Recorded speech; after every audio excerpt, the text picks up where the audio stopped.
right, we'll go ahead and get this evening's meeting started. Thank you all for being here this evening. First and foremost, I'm actually going to apologize to everybody because I'm sitting up here with a very nasty head cold. If you keep your distance, we're probably safe, but and I'm hoping to do my best to make it through this whole meeting, but that's why we have a vice mayor, so just in case. But again, thank you very much for being here. And if we could have roll call, please. Councilmember Rubin. Here. Councilmember Lemon. Present. Councilmember Moore. Here. Vice Mayor Scummon. Here. Mayor DeLasso. Here. And now if you'd all stand and join me in the Pledge of Allegiance. I pledge allegiance to the flag of the United States of America and to the republic for which it stands, one nation, under God, indivisible, with liberty and justice for all.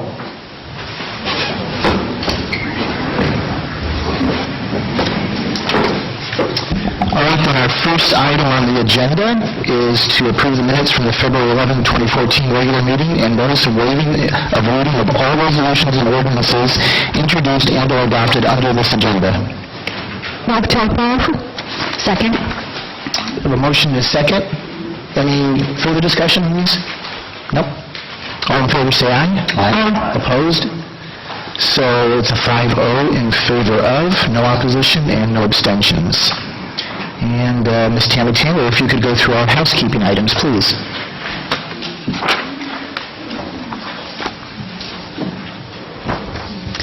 Thank you, Mayor. For the benefit of everyone in attendance, please observe the following. Silence electronic devices, including cell phones. Audience members are advised that the chamber of audience carry sound, so please keep conversations to a minimum or conduct them outside the building. Photographs or video recordings using tripods or other means that would be distracting are to be taken only from the designated video area along the west wall of the chamber.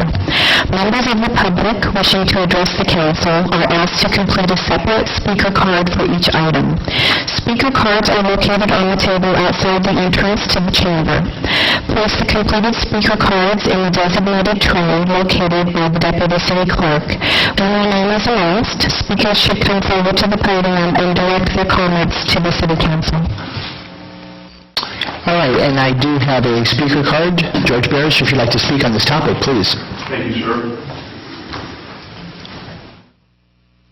And I'd like the Councilman DeLoso please recognize on my speaker card my official title is Councilman George Barich, former councilman here in Cotati. And good evening, council members, one and all. I'd like to ask you once again if any of you have any knowledge or any idea what these housekeeping items are all about or where they came from.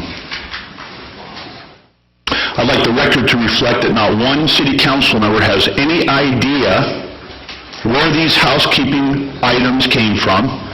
And I've been speaking to this issue for over a year now, asking very politely and very courteously, who came up with these rules? Who voted on these rules? How were they vetted among the public? Where was the public discussion for speaker cards, designating the media to be in one part of the room, where you can whisper, where you can't? Who's running the city? I think it's pretty clear the city manager and the clerk are running the city, and you people are just falling into line. I've been available to you by phone, by email. We'd be happy to buy you a cup of coffee to discuss this, but the fact is, for some reason, you will not do what other cities do, is bring these policies of housekeeping matters before the public, let people speak on these items, discuss them like real city leaders, make a motion, have somebody second it, and vote on it. And then every year or two, you review it. But you can't do that. And I think the silence speaks volumes here. The council has been nothing less than totally irresponsible on this matter. It's a sham, it's a disgrace, and it's an embarrassment to proper protocol in how governing bodies such as this in a municipality are supposed to proceed and govern the public. Now, I would ask you and beg you once again, please put this on the agenda, bring it back, and do this the right way. Because I can't figure out why you're stonewalling, or why you are covering, or who you're covering up for here. It's an embarrassment. You find this funny, Mr. Landman? You find this amusing, sir? Thank you, counsel. And thank you. Would anybody else care to address the housekeeping items? All right, then. We'll move on to a proclamation that we have this evening. And I would like to read it into the record. And as I'm doing that, I would like to have, I know I saw you guys come in here, now I can't find you, but the owners of Redwood Cafe, Michael McCullough and Moose Jamal, I need you two to come up to the podium. You don't have to say anything just yet, but I need you to come up here while I read this.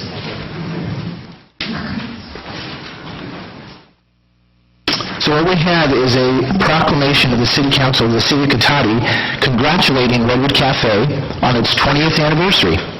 Whereas Cotati's local independent businesses help preserve the uniqueness of the city and give us a sense of community, and whereas the Redwood Cafe has been serving the City of Cotati and Sonoma County residents since 1994, a milestone of success deserving recognition, whereas Redwood Cafe is committed to playing an active role in the Cotati community, it supports local schools and nonprofit groups and places a priority on filling staffing needs from our local neighborhoods. And whereas Redwood Cafe has been recognized by the Cotati Chamber of Commerce as Business of the Year for 2013 and has been voted Best Locally Owned Business in 2012, and whereas small businesses are a vital part of any city or town, not only because of their contribution to the local economy and workforce, but because of their commitment to the community in which they do business.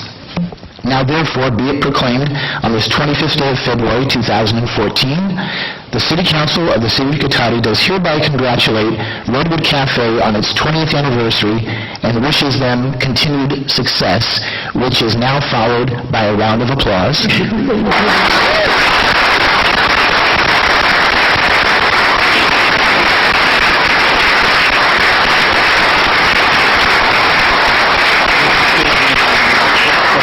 And yes, I am now calling on you, if you'd like, to say a few words before I hand this over to you for that great photo op. Well, it's a lovely honor, everybody, and thank you so much.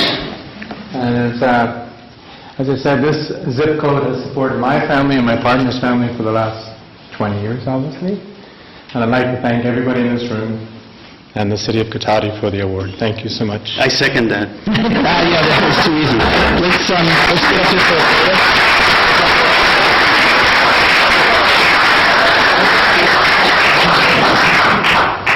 At least somebody had the camera.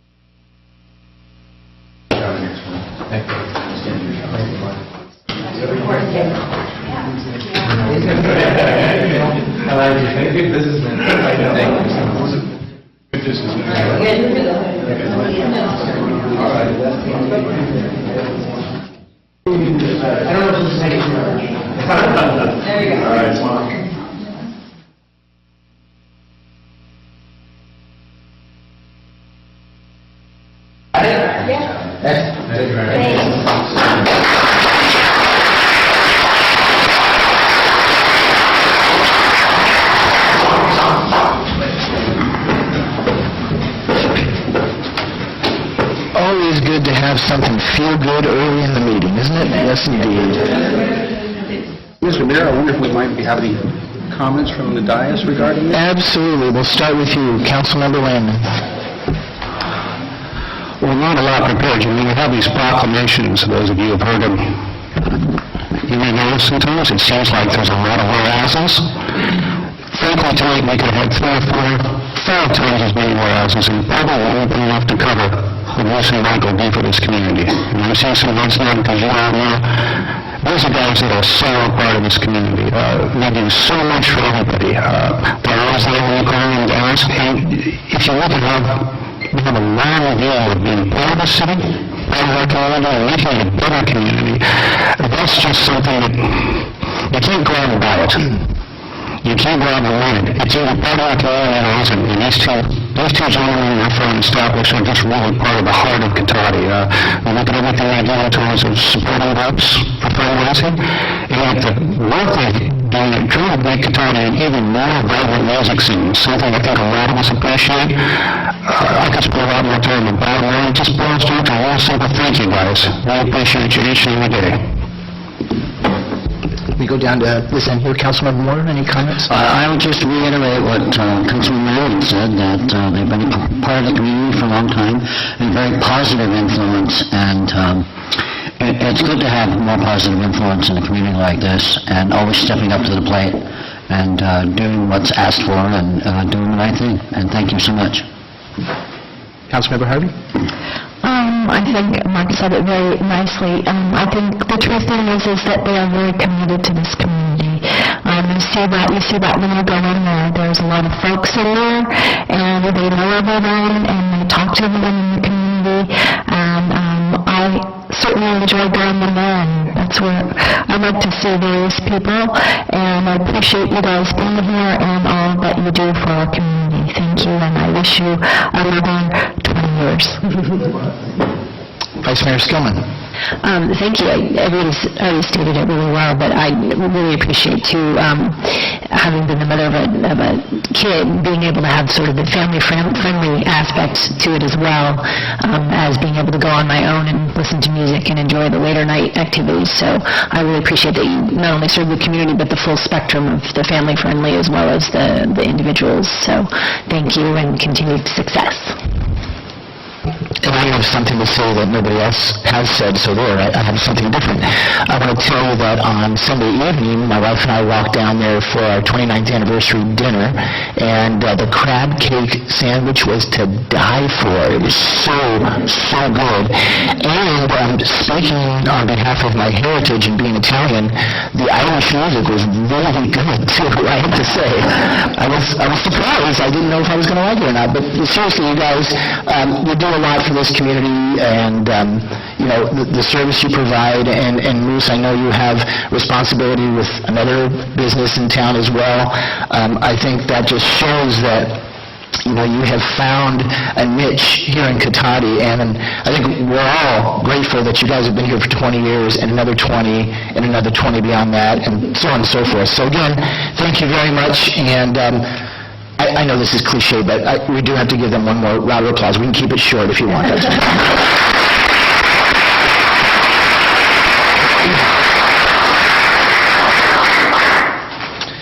Okay, I'm going to go into announcements at this point in time.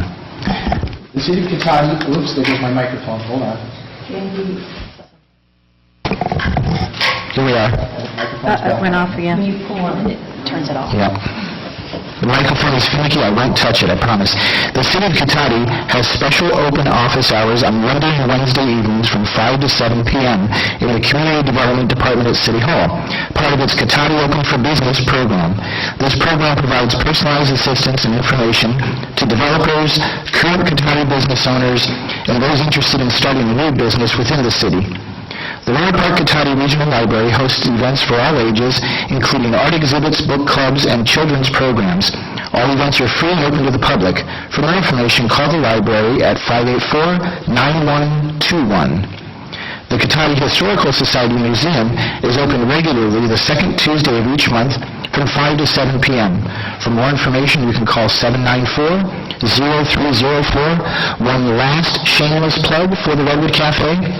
I'm getting my calendar, but we are continuing what former Mayor Landman, that's really a mouthful, but started last year with the Evening with the Mayor, and next Wednesday evening, which is the 5th of March, that will be the first evening with the mayor this year at Redwood Cafe, and that is from 6:30 to 7:30. So for a much less formal setting, I probably won't be wearing a tie, just in case it matters.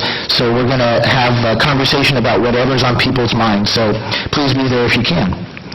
Now we have Christopher Staton, our honorary mayor, coming back for his second time. Welcome.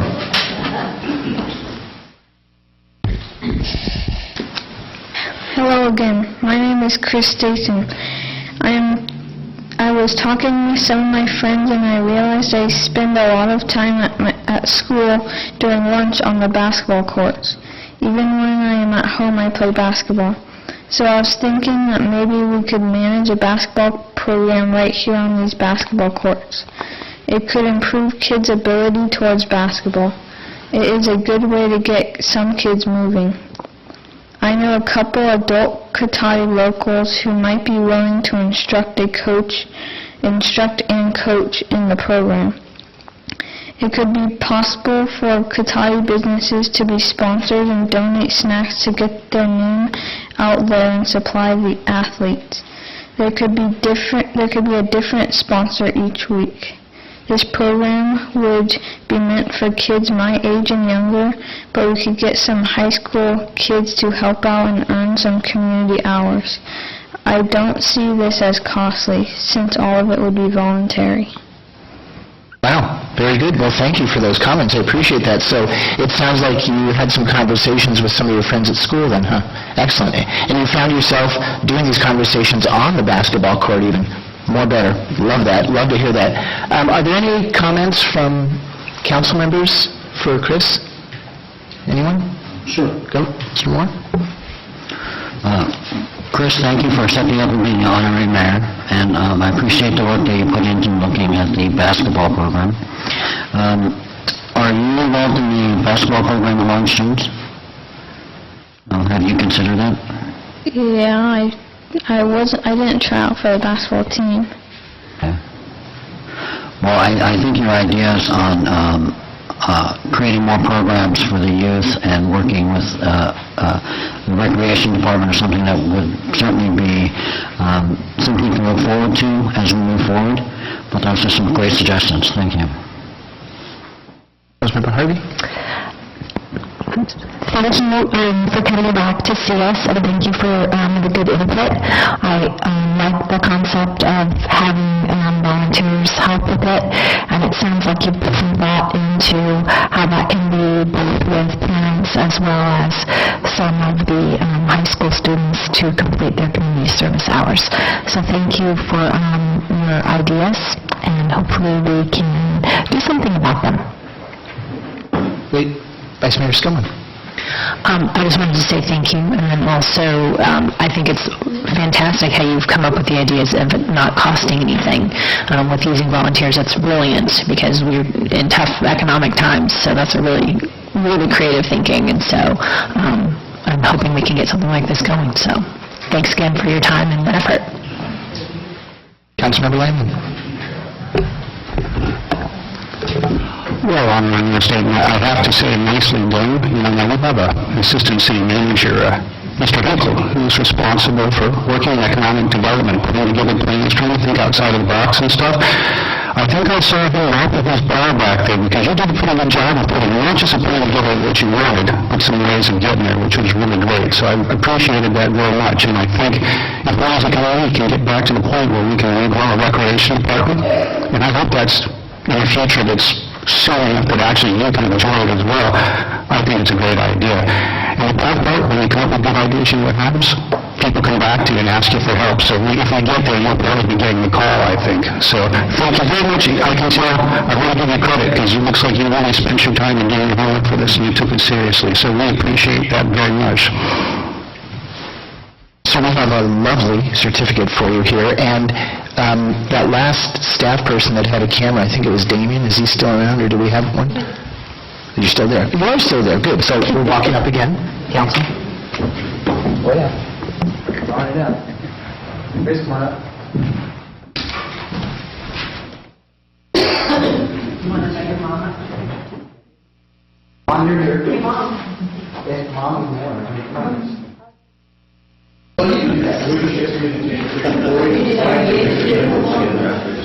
No, I don't.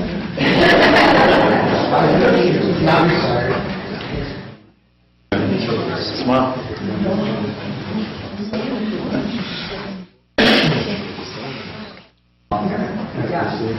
Thank you very much.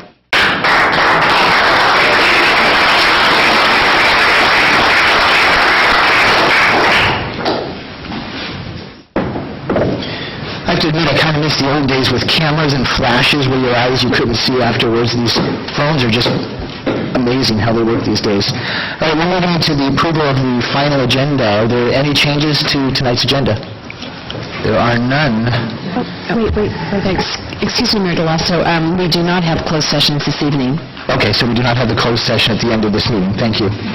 That's correct. All right, now we're moving into the section of the meeting which is called the citizens' business. Any member of the public wishing to speak to the council may, on any items listed on the consent calendar or any matters not listed on the agenda that are within the subject matter jurisdiction of the council, may do so at this time. Pursuant to the Brown Act, the council is not allowed to consider issues or take action on any item not listed on the agenda during this period. Comments of any member of the public are normally restricted to a total of 3 minutes in length per person for matters not on the agenda, and a total of 3 minutes per person in length for items on the consent calendar. And I have several cards for citizens' business, so Rolling Miller. I know I saw you here. There you are.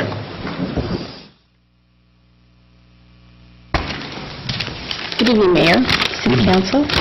My name is Rolene Miller, and I got a call from the city today, from Tammy, saying that what I was doing was wrong by the FTCP rules by collecting pieces of paper that people had signed for or against the new tax increase.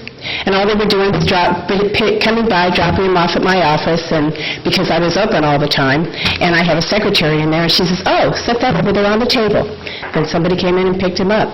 So really, I wasn't in violation of anything. I wasn't on a campaign. There is no campaign. So I just wanted to set the record straight that I wasn't in violation of anything, and I did do some research on it today. But I wanted to say thanks, and thanks for giving me a heads up, and back to you. Okay. Great. Okay. Thank you. Thank you. I hope I'm pronouncing this correctly. Esther, is it Tribble? Yes, thank you.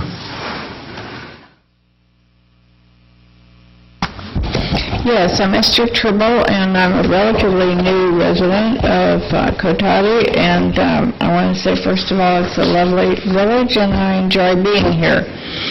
I don't know, I was a little disappointed hearing comments about the housekeeping items, because to me, it seems like it's just common sense. And it's a little disturbing to hear a conflict like that. It's just common sense. Also, I wanted to mention that I don't know if this is really citizen business or not, but I'm very hopeful that Cotati can continue to be a city and not have to give up any of its police or other services to another entity. Thank you. Okay, thank you very much. George Barrich. Mr. Barrich, before you get started, if I could, I think you have item, if I'm following this, item 5 under consent. Do you want to speak to both issues while you're up here? Yes. Okay. 3 minutes per. Please. Thank you. And it's Councilman George Barrich, Mr. Councilman Deloso, thank you. But anyway, housekeeping rules are matters of policy. And most, if not every city in California, have an official policy because they are items which council members sometimes agree and disagree on. They don't make them up willy-nilly as they go along, so everybody feels good. Okay? This is the big league here in the city council. You got to do things the right way. Do them by policy, and you review policy. All your neighboring cities have policies, so you can look them up.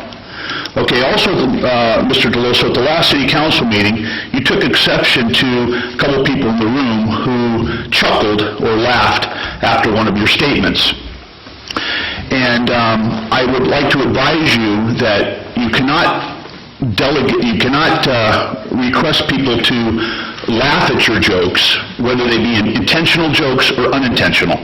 Because you like to crack jokes once in a while in here. And I think it's unfair to give people a free pass who laugh at your jokes, and then when you tell them an unintentional joke, people chuckle and then you scorn them. I think that's very unfair. I think you gotta leave a little latitude open for the fact that if you're gonna be pulling people's legs once in a while, that's gonna happen. And if you don't understand basic economics, which was quite apparent at the last meeting, it's going to give the public an opportunity to chuckle. There's basic rules of economics, and if you don't understand them, please allow people to have a chuckle. Thank you. Also, you also made mention that you don't know any one person in Cotati who pays sales taxes. So I was quite taken back. You said, I don't know of any one person who pays sales taxes. Go over the record and listen to it. You also conducted a phone survey, the city also conducted a phone survey of 300 citizens at considerable expense. We don't know how many thousands of dollars it costs for the city to go out and consult members of the public by phone with a pre-arranged set of questions to achieve a desired result. We don't know how much money that costs. We don't know who authorized it.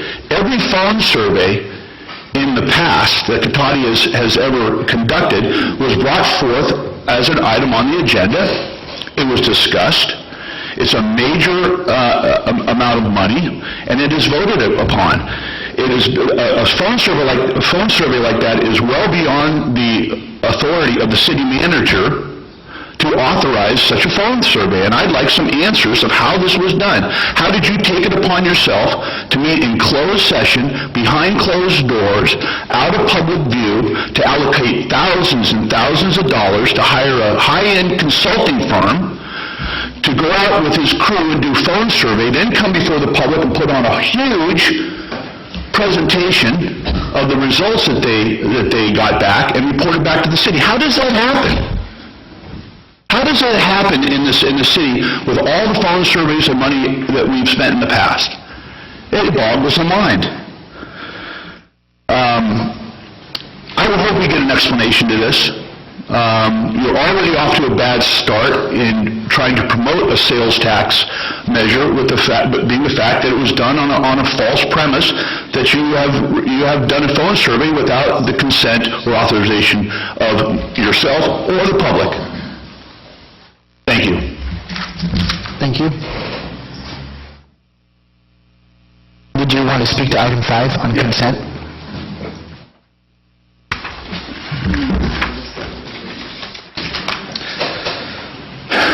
I see item 5 has to do with allocating funds for Daily Acts, which is another consulting firm to do some advertising and some outreach to the public on how to save water. And this was done in the past. I'd like this item pulled to find out what the costs are involved here. Once again, we're paying this company, again, Daily Acts, to do more surveys that affect our water and sewer rates directly. And I think that needs to be publicly vetted, and I'd like to see that item pulled and discussed properly. Thank you. Ms. Anna Young. Hi. Good evening, Council. Good evening, staff. I'm here because I own a couple of buildings in Cotati. You can't hear me? Okay, I'm here because I own a couple of buildings in Cotati. The one I'm having trouble with right now is a building 10 years old. It's 1818 La Plaza. Unit 106 has been empty for a year, and I have a potential tenant that wants to put in a yoga studio. So last night I went to your new, whatever it's called Open for Business program, which you talked about earlier. You're meeting from 5 to 7 on Mondays and Wednesdays. And I brought along the potential tenant. They're really getting wet feet. First of all, you have a 40% vacancy in this town. Second of all, over this year, I've had other people come to look at my site. One was a bong shop, which I had to go look at what bongs were. I was shocked. Then there was this marijuana whatever shop. Then there was a massage parlor. I've turned down lots of businesses. This yoga is perfect for the site. I have a copy here which I'd like to leave with you. I've had a yoga studio in there before, and it was in there for 4 years.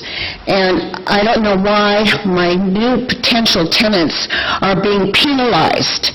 They want $1,000 for a use permit, and they want to spend 60 days doing research at $100 an hour, which ends up to be $1,000. Now, why is it that all my other tenants can move in there and not pay $1,000 for a use permit or have to go under all these conditions? I am really upset because now we finally get somebody that's coming into town with a clean use and a good use, and they are being frightened, and I, as a landlord, am losing a tenant, and they're saying, well, we might stick by this. As far as the building, I need 2 bars in the bathroom for handicap. There's nothing wrong with the site itself. It's just this use permit. But since we've had a use permit before, I would really like you to look at your ordinance. Apparently, according to this lady, you go back to 2009 for the downtown plan. Well, that 2009 downtown plan was a fluid kind of guideline. It's not cut in stone.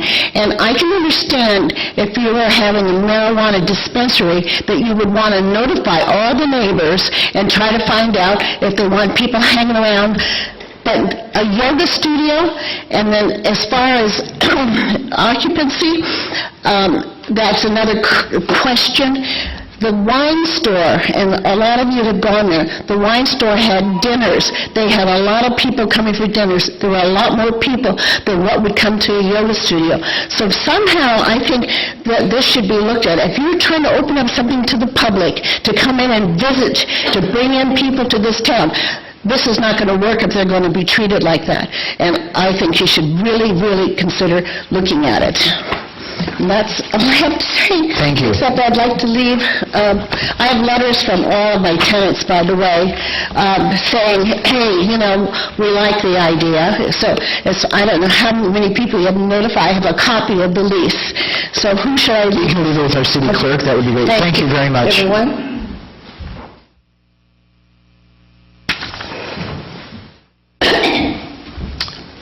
Jan Kravitz.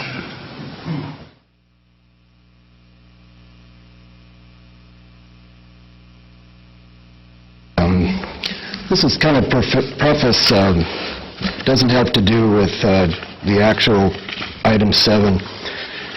But to me, the sales tax is kicking the can down the road because the overall problem in the United States is how municipalities are going to finance things in the future and how to get away from the big banks doing it that charge usurious rates. And I don't know if you've heard of the LIBOR scandal and such, but anyway, there is a movement in the country, a progressive one, to start formulate alternative forms of financing. So the people, communities own the banks and charge lower interest rates.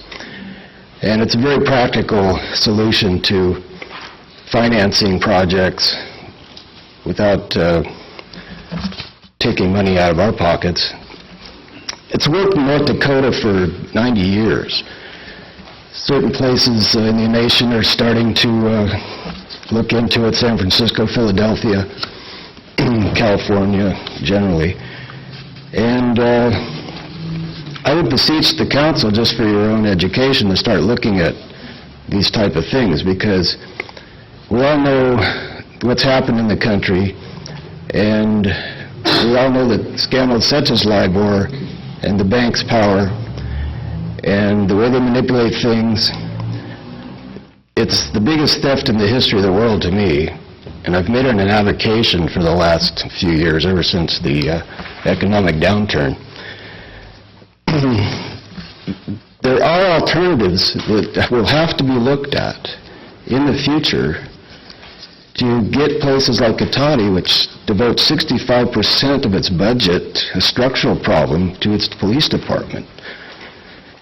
I I don't know how the city can survive ultimately in the future, even 9 years down the road, when that much money goes to public safety. There's going to have to be some sort of regional cooperation and law enforcement, cost alternatives. But Cotati is in trouble. You can dick around with the sales tax, but there are very ominous clouds on the horizon as far as paper money goes. And then maybe not in the too distant future. Everything to me is so short-sighted with the way this community operates. Cotati's had its eyes bigger than its stomach, the Northern Gateway project. We told you 12 years ago, starting, that you were never going to get this confluence of money to have that project. Redevelopment funds, federal grants, state money, and so on. It just wasn't going to happen. I'm done, because the time's gone out. Please research alternative sources of funding for towns. Become educated on it, because something like that's going to happen, or you're not going to have a Cotati, as we know it.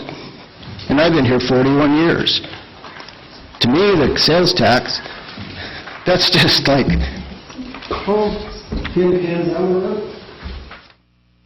Thank you very much. Sue Wetz.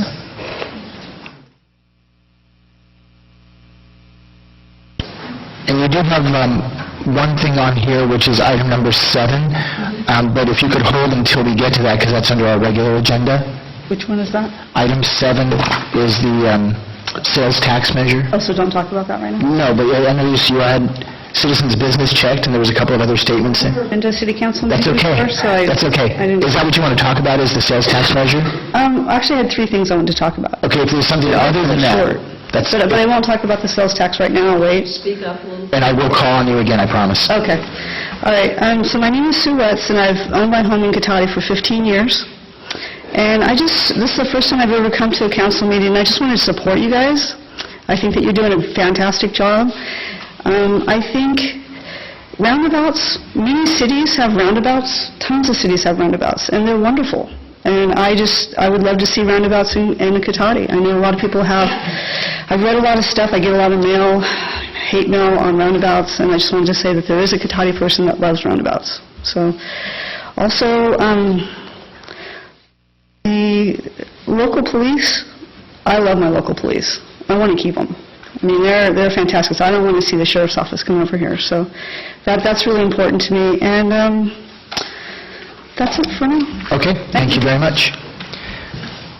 And is there anyone else for citizens' business? Mr. Carricker?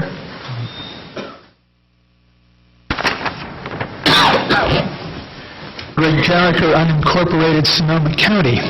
Unfortunately, tonight I need to talk about recent lies and intimidation coming from members of the City Council and City staff. Let's start with the lies. At the last council meeting, I presented a fact sheet that had specific facts about the impact of the proposed sales tax increase. This fact sheet was based on facts all taken directly from the city's website. What was the reaction of the council? Let's look at Councilmember Landman. First thing he mentioned was the Golden Orwell Award. Very sneaky way to say somebody's being dishonest. He mentioned misinformation. And then he even said there was no possible way that the Director of Public Works could have a $31,000 raise from his 2010 salary to his current one. But that happens to be quite the truth, because I took that from the City Council's website, too. So either Councilmember Landman is not aware of the activities going on in the city he's supposed to govern, or he's just lying. Which is it? Now to a more serious matter. We're used to lies. But intimidation? You heard Ms. Miller just a few minutes ago. That is a woman who was worried for no reason. She was exercising her First Amendment right to free speech, and in a very light way. The fact sheet being talked about, I wrote every word of it. I paid for every cent of copying it. I distributed it. She merely collected. And to get a phone call from the city saying that she was in violation potentially of the FPPC, that is intimidation. That is attempting to strip her First Amendment rights of free speech, and it is inexcusable. It's beneath contempt this time. So if you want to try cheesy intimidation, practice it on the person who is 100% responsible. That's me. I welcome it. Thank you. And I do have for consent calendar item 6, Neil Hancock. If you'd like to speak to that, please. Yes, good evening, Council. Neil Hancock, Katati. I know we get a lot of negativity in this Council at times, so I'd just like to say thank you very much for volunteering on this Council. I know you pitch up and you take it regularly. On item number 6, which is the support, I'd like to support the water conservation program that Katati is going through. California is in a drought situation, we're in a drought situation, and it's important to be able to provide an ongoing way of educating people. I would like to raise the issue, though, would the Council, or what does the Council think of being able to encourage the city to be able to develop an integrated internet method of managing communications with city residents? So this is something that needs to be infrastructure. It's a new way of doing something because we have got the internet. And it's just, I think that question needs to be posed so that when we have vendors, there is a method that the vendors can actually reach out to citizens, or we can develop something within the city to be able to reach out to citizens. So anyway, it's just a general question whether or not you think to be answered, sometime in the future, whether or not we need it. So I do support that we need to continue the education of appropriate water usage. Thank you very much. Thank you. Is there anyone else for citizens' business or consent items? Yes.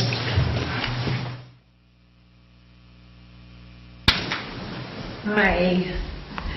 I'm Cheryl Nixon, Friar Tuck's Pub in Katati, and I came late, I didn't fill out a card. I just want to say I'm here in support of Anna Young and New Business in Katati. And I'm a business here, and I've been here for 20-some years, and I hate to see the small shopping centers empty. I know when I moved in by Oliver's, there was Oliver's, the post office, and me. And it was terrible business. Business promotes business. And if the little yoga shop went to Roner Park, they probably would sign over a counter conditional use permit and put them in business. I don't want us to have a bad reputation. This city needs business. We need tax dollars, we need business. So I just don't want you guys to let this one little thing fall through the cracks. I want you to follow through with we have a design review, planning department, whatever it takes. Legitimate businesses, landlords want to rent to them. We need them so badly here. So I just want to tell you I'm here for business in Katati. Great. Thank you very much. All right, seeing there's no one else for citizens' business or the consent calendar, we're going to go ahead and close the citizens' business. And is there any direction on future agenda items? Does anyone have anything looking down the road? No? A quick question. Yes, please.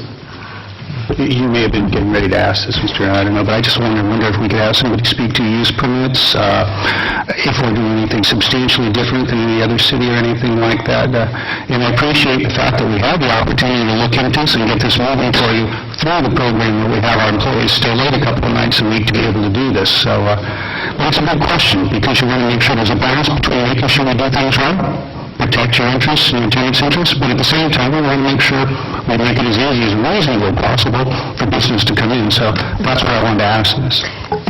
I'm going to ask Vicki Parker, our Community Development Director, to answer that question, and also to speak a little bit on our shopping center policy, which she has developed to increase flexibility for our landlords.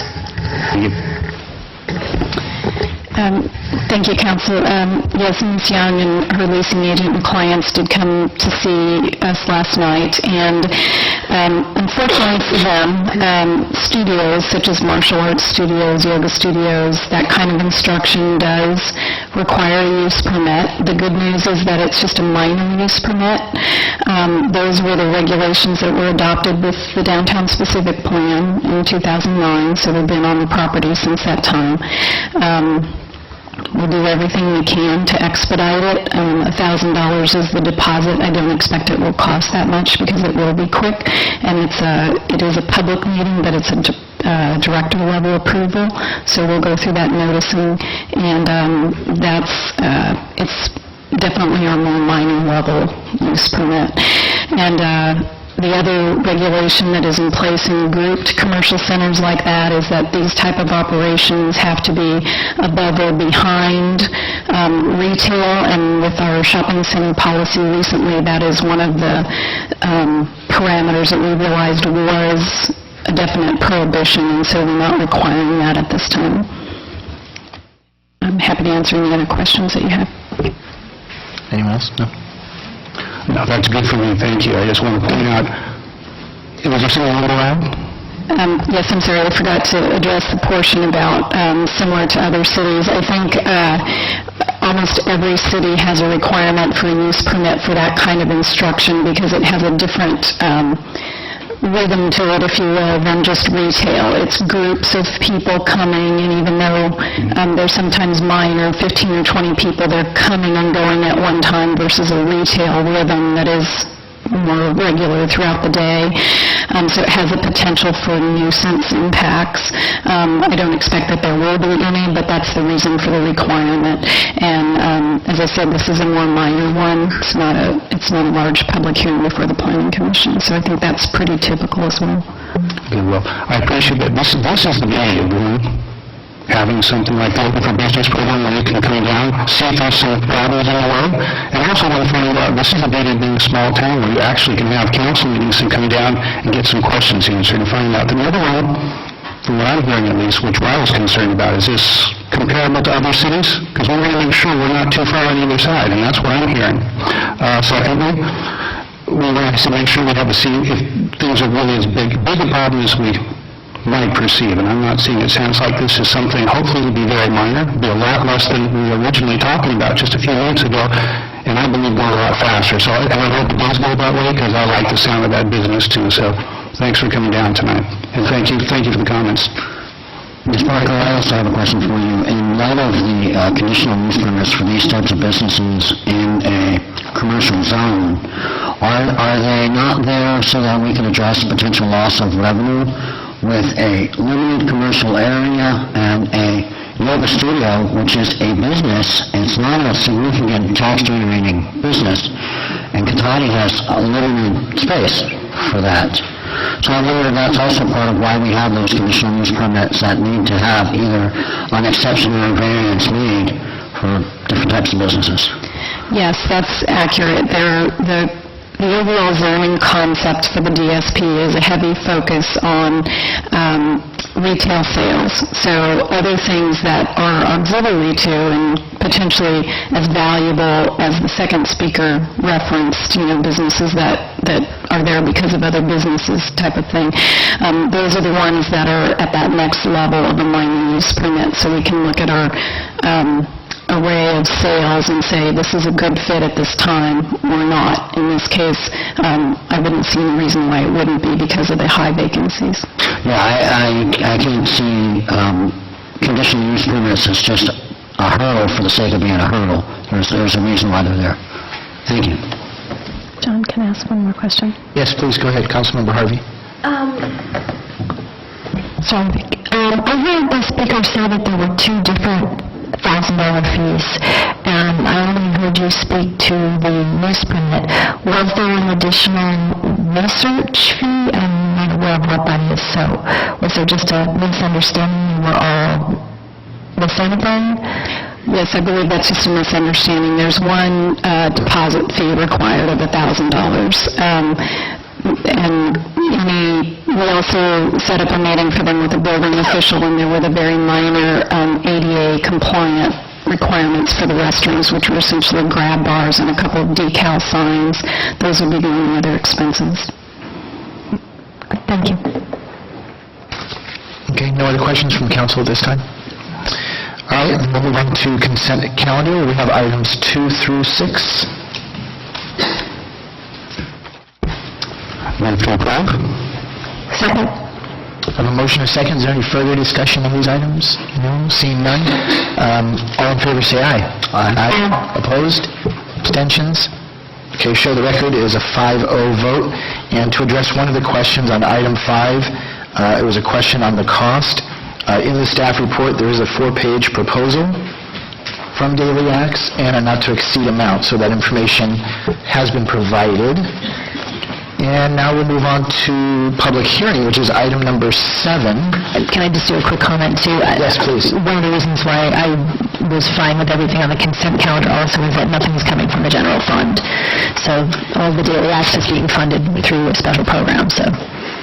Thank you for pointing that out. That's correct. All right. So item 7 is adoption of a resolution calling an election on June 3rd, 2014, to ask the voters to approve a 1-cent transaction and use or sales tax with the tax sunsetting in 9 years. And I'll turn it over to Diane Thompson, our city manager. Good evening, Mayor DeLasso and City Council. In 2009, a majority of Cotati voters passed Measure A, a 1/2-cent sales tax to support essential city services for Cotati residents. Measure A has provided the city with a guaranteed source of local funding for local city services and has helped maintain the financial viability of our city. Without further action, this revenue measure will expire in 2015, resulting in the loss of over $900,000 annually of funding for essential city services. The direct effect of expiration would be severe reductions in city services and potential elimination of the police department. The city has worked effectively to increase financial stability, transparency, and accountability, but still faces more cuts to essential city services, even with Measure A in place. Without additional revenue, the city will again be forced to consider dissolving our local police department and contracting with another public safety agency for police protection. Having only managed to maintain reduced service levels since 2010, further budget cuts would mean continuing to allow our parks, roads, facilities, landscaping, and street trees to deteriorate, jeopardizing the public health, safety, and welfare, and increasing the cost of maintaining basic infrastructure.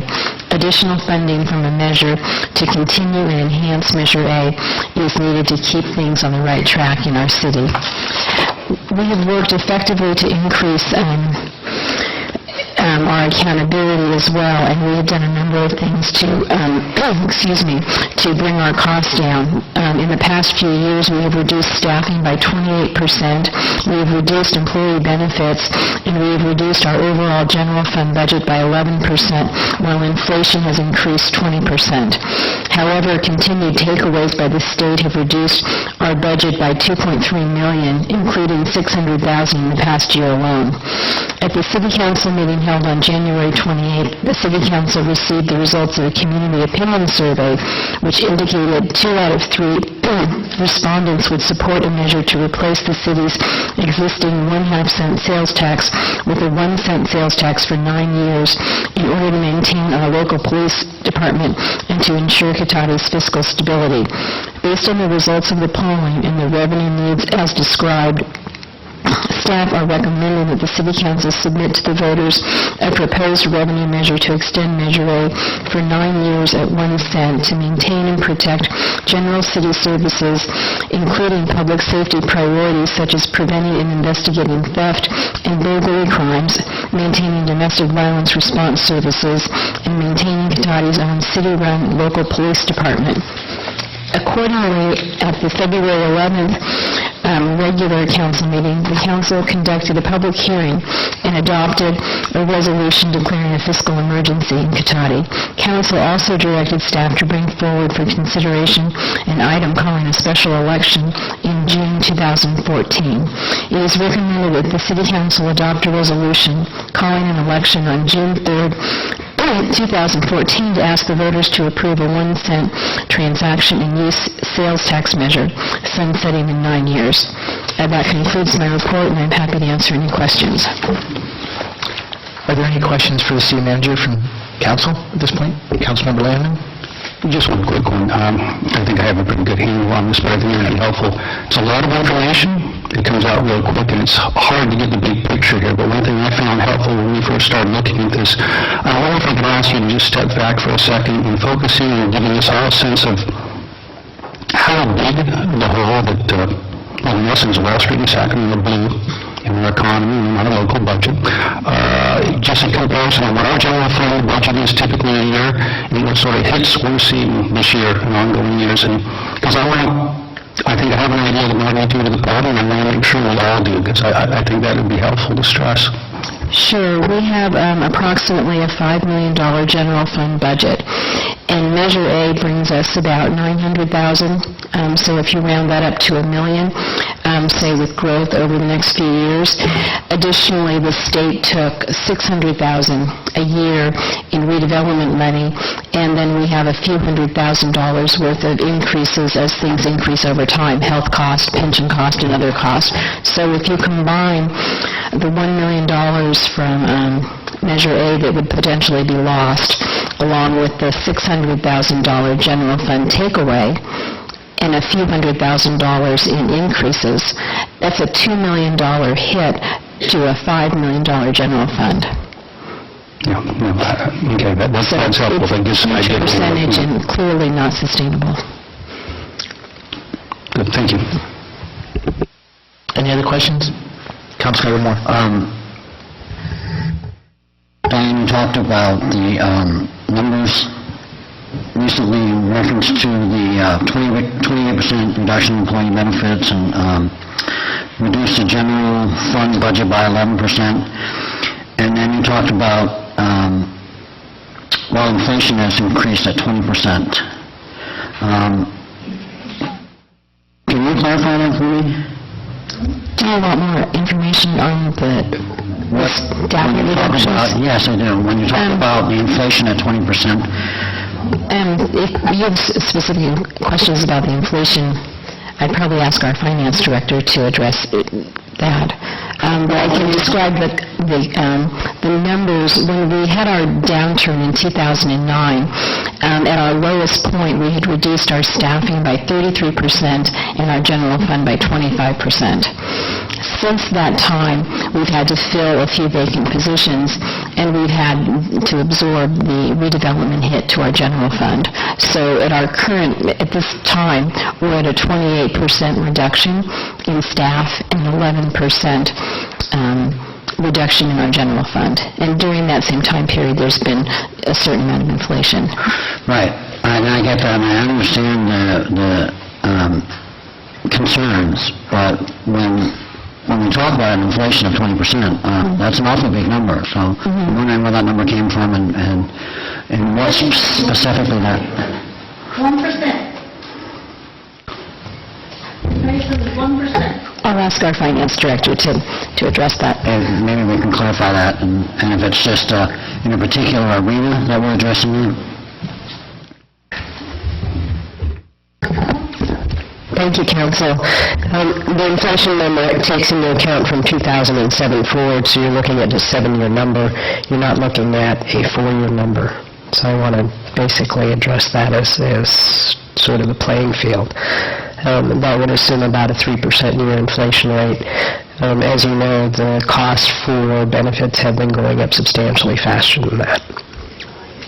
Okay, so the inflationary rate for the cost of the city to perform ed services at 3% a year from 2007 on? That's correct. Okay, thank you. Any other questions from council?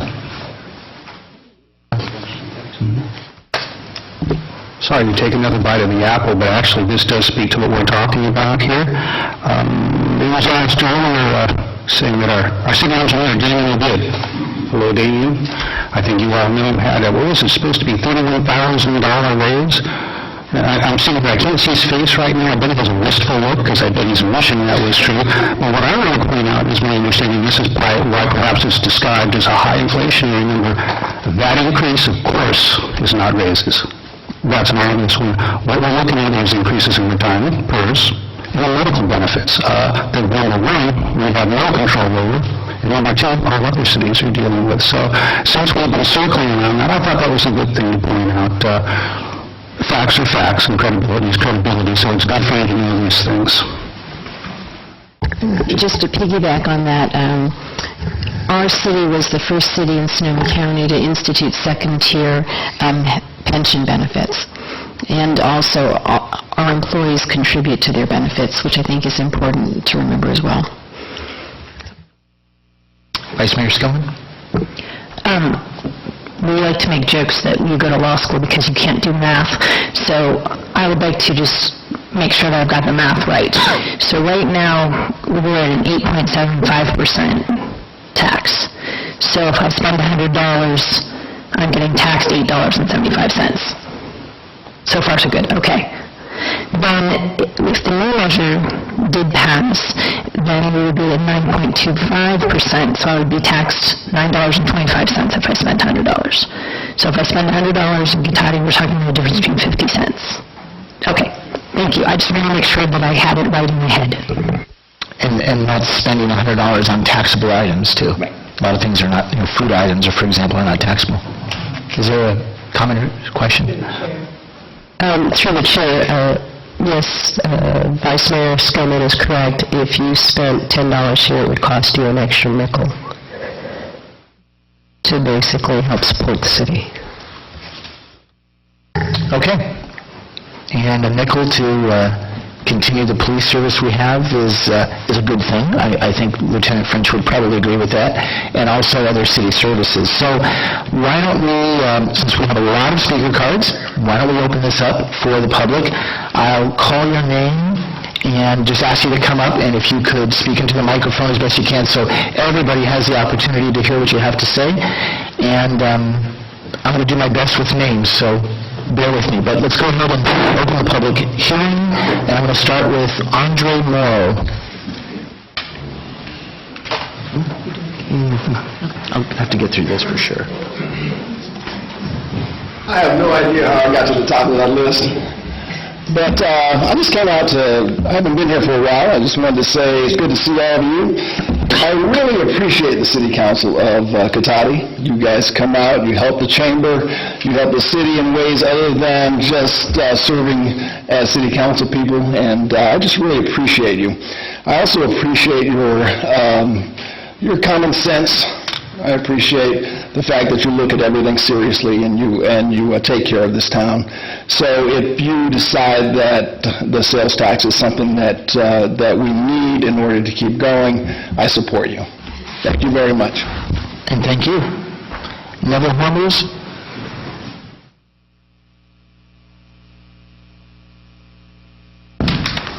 Hey everybody, thanks for your time. I'm Neville. I own a home here in Cotati and a business here in Cotati.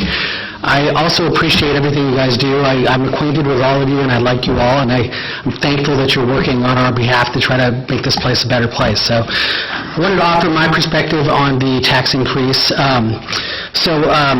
When Measure A was, I sat on the board of the Chamber of Commerce Board of Directors when Measure A passed.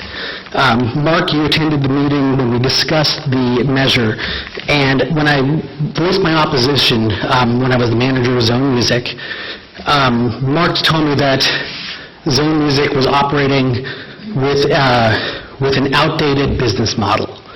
And I really took that to heart because we were working really hard to try to stay in business, and it was a sinking ship, and I thought that the statement really resonated with me. So Zones continued to shrink and went from a large business with 25 employees to a skeleton crew and eventually closed.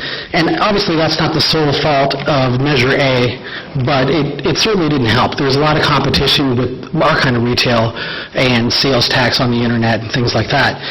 A month and a half after Zone closed, I opened a smaller store in the same location with a couple of other Zone employees. We've been open for 4 years now, and we've grown to become a profitable business with 11 employees.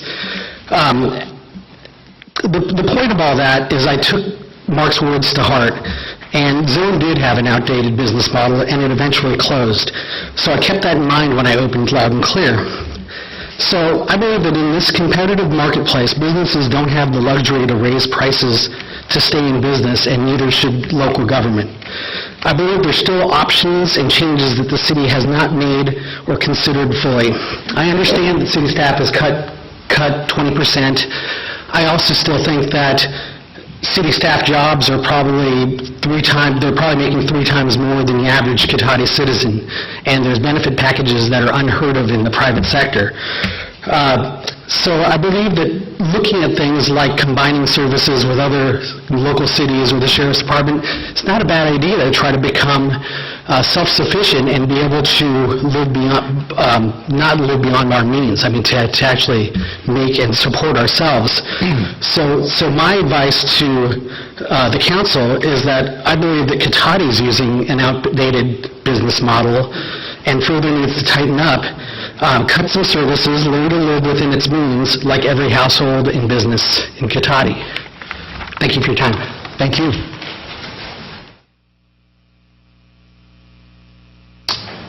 Christina Karakazov. That's okay. We're here for you.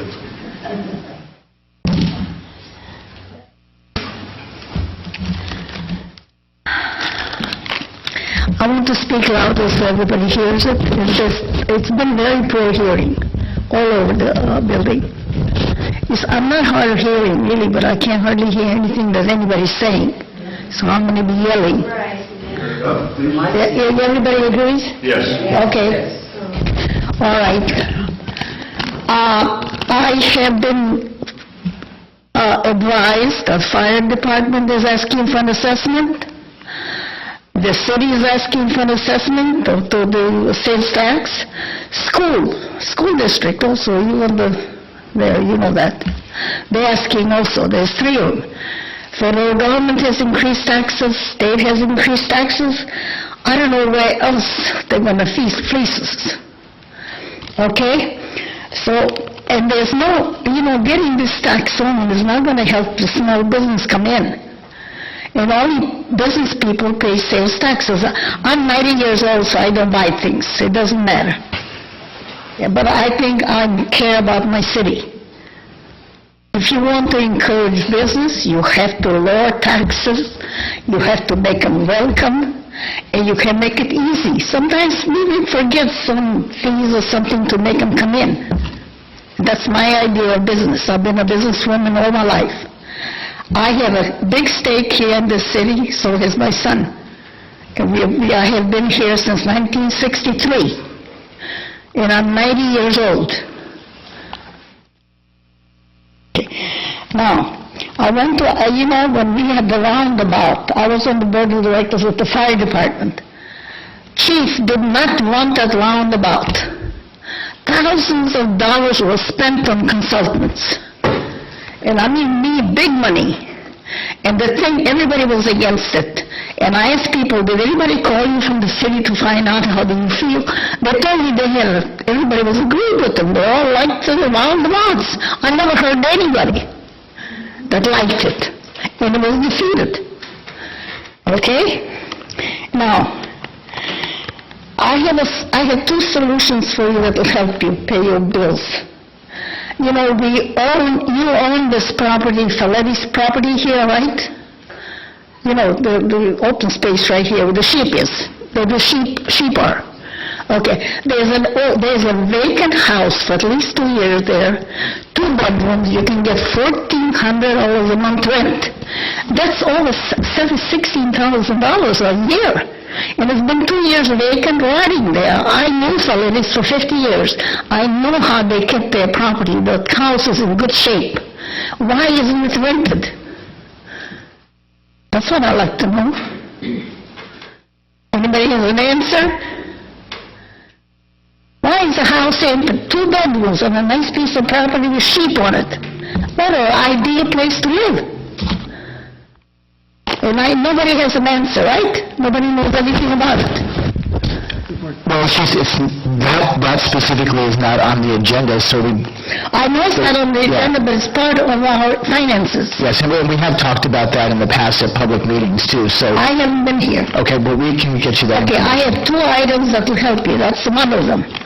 And the other item is that we think about going to Sheriff's Department. I love my fire, I love my police department. I want to keep them. Okay? I have talked to Windsor, I have talked to Cloverdale, I have talked to Windsor, Cloverdale, and there was another one, Sonoma.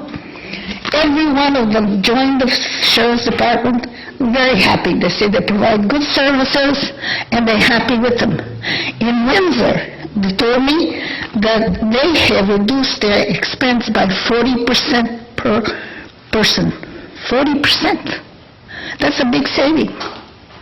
So those are the 2 items that you add some money to your budget. It's not a big amount according to the budget. But this is common sense doing those things. And I'm a common sense woman. I've been doing common sense all my life. My husband and I were both immigrants. And I take care of myself in my old age. I don't need government to help me. And I have a son who is a Stanford graduate. And I just want to tell you, I'm not a stupid woman. And so those things happen. I like to have the answer why the house is empty. That's at least $30,000 a year income, 2 years. And Sheba there is beautiful to be living there, my God, with all the little babies and everything. Thank you, Christina. No, those are very good points. Thank you. Yeah, okay. Yeah. My time is up, and I'll shut up. That's okay.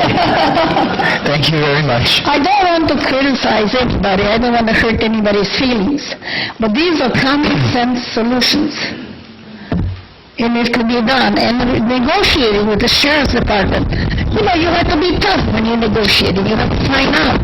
Maybe they can put what they call a pad here in Katari. Is that what they call it? Pad? Or something. They can have an office here. Sheriff's Department maybe even can put their headquarters here. And our men would still be here. We wouldn't be losing our men. So if that's any help to you guys, I hope so. Thank you. Okay? Yep, no, thank you very much. Oh, don't forget your cane, please. Your cane. Here you go. I'm so excited. I understand that. Joan Simon.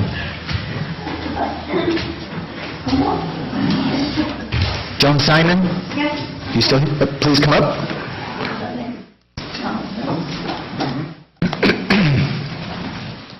Excuse me, one more item. Please do not threaten us that we're going to lose our police department. I don't like that. And nobody's going to threaten anybody, I promise you. We'll threaten the pavement. We're going to lose our police department. I don't like that. I don't like to be threatened. Okay. Joan Simon, please. I'd like to comment just before I actually begin that because we have a police department, there was an extreme life-threatening emergency at my house once. And I was really glad we had the police department that we did. So, everyone's entitled to their opinion, but not all opinions are equal, and this is especially for those people who are fairly new to Katati in the past few years. So just like all opinions aren't equal, the facts that Greg Carricker mentioned are his facts, and those facts could be his disingenuous interpretation of complex budget numbers. In fact, Mr. Carricker may have a Katati P.O. box, but he doesn't live here, he doesn't vote here, he doesn't own a business here. Yet he comes to every council meeting to make good on his promise of 4 years ago to, quote, make your council pay, unquote, for recalling his right-wing crony, George Barish. Why he'd spend so much time and energy on a place he's publicly decried as a pathetic little town that he's embarrassed to bring his friends to defies rational explanation. As for former council member, Mr. Barish, if you're going to look at Miss Manners, I think that the word honorable normally goes in front of what your honorific is. And in his case, it would be the dishonorable, recalled council member George Barish, a perennial candidate who never saw a microphone he didn't want to hog. And the only time he was actually elected in the past 16 years, despite many, many tries, was when he actually colluded in what he himself described as a political money laundering scheme. I say this because these are the people who are walking the streets and trying to convince citizens that they should not be in favor of the tax increase.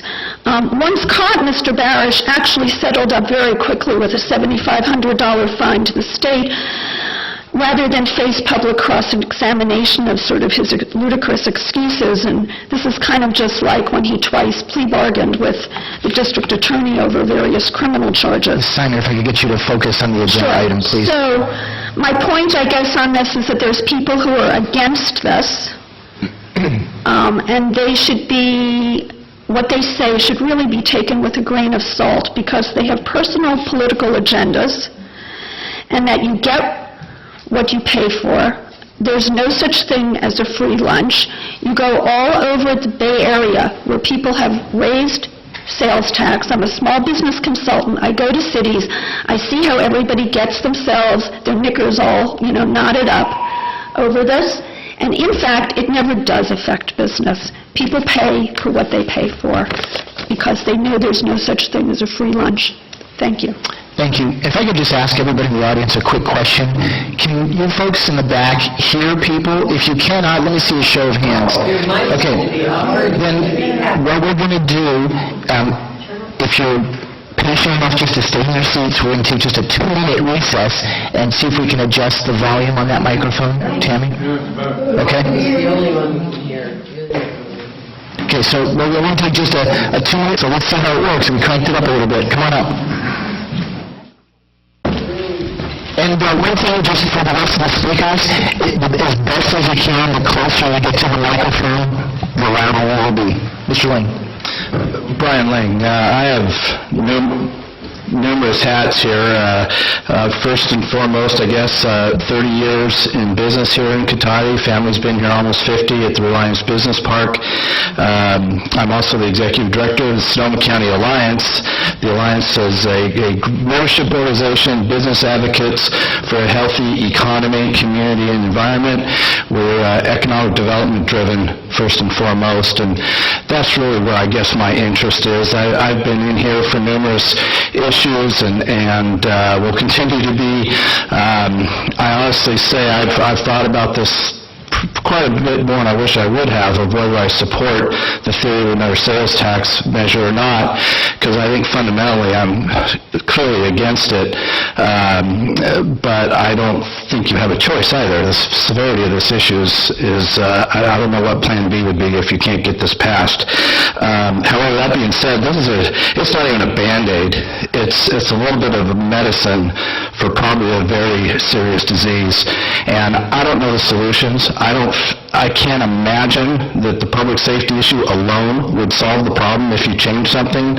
I think there's a number of things going on here, and previous councils, with all probably good intent, kicked this down to 2014, where we're at today, and I just say we're wasting a lot of time talking about what happened and how we got here. We need to talk about what we're going to do, and I just can't encourage this council enough.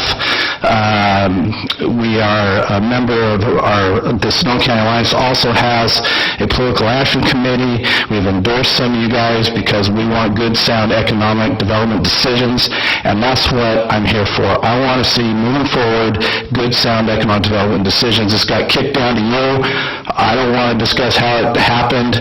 I think there's a lot of good intents, but what are we going to do?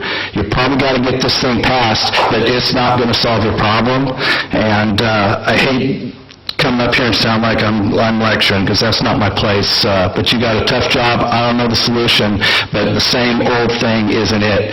The state has a mandated maximum sales tax.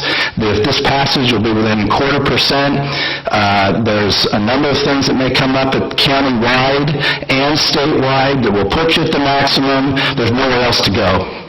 Nowhere else to go. So get out the scalpel, do things different. The fundamental budget policies that have worked in the past aren't going to work anymore. And one last personal note, I live in Windsor, been in Windsor since 1989, I guess, and involved in the Townsend Corporation. I was the chairman of the first General Plan Committee. I was on the Planning Commission. Indirectly, I was involved in the decision to hire Sonoma County Sheriff for our police department. It was a lot better then. We were a brand new city. We didn't have the emotion of we already have people in place that we like what they do.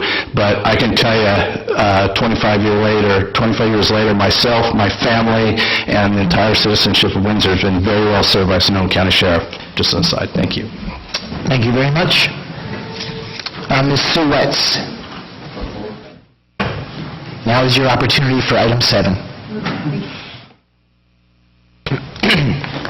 Basically, I just came to say that I support it, and that I feel having local Cotati police is important. I've lived here, I went home here for 15 years, and I've only had to call them twice, but the 2 times that I called, they were fantastic. I mean, they came, they took care of everything, and they just did a superb job, and I just think having local people that are here, that know us, is the best way to go, and I want Cotati to stay strong, and so I do support it, and I hope that you guys come up with ways to make us even stronger, and I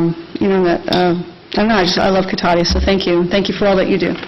Thank you very much. Mr. George Barrich. Thank you, Councilman Deloso. The 20% inflation claim by city staff is preposterous. If you give away salary increases and benefit increases to city employees, that's not inflation. The city bargained that 20% away. You could have held firm, and the city didn't. So it's very disingenuous to say we had 20% inflation to deal with here. The city manager also says that they discussed budget cuts. When? Where? I'm at all these meetings. There's been no budget cuts discussed like it was in 2009 when I was on the council. We discussed them then. We didn't discuss them now. And if you discuss them behind closed doors, you need to come clean about it. It's a Brown Act violation.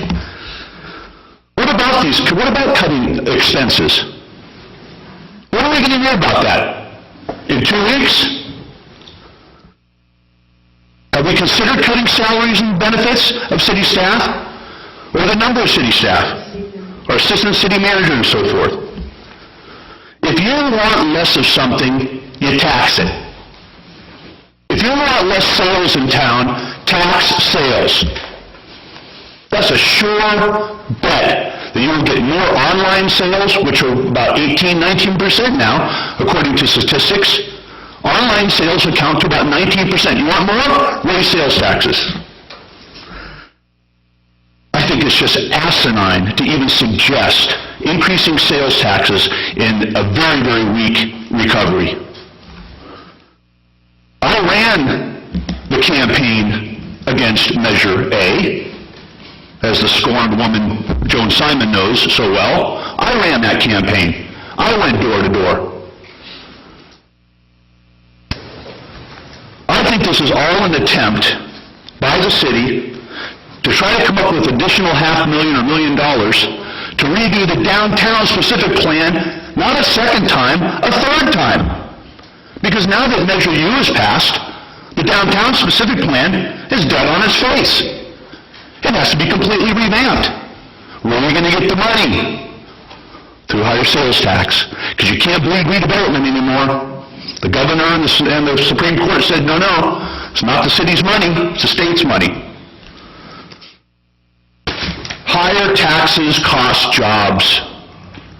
They hit the lower income and middle income people first and foremost. They pay the price. Haven't you had enough of businesses leaving Cotati? Haven't we felt enough pain Redwood Lions, Star Restaurant, the list is long. And how few businesses really want to come here and set up shop, knowing there's no competitive advantage to come to Cotati. You want to increase sales taxes? Lower the sales tax rate. Watch entrepreneurs line up at the planning department office, line up for business applications. That's how you're going to raise real revenue. Thank you very much. Robin Birdfeather.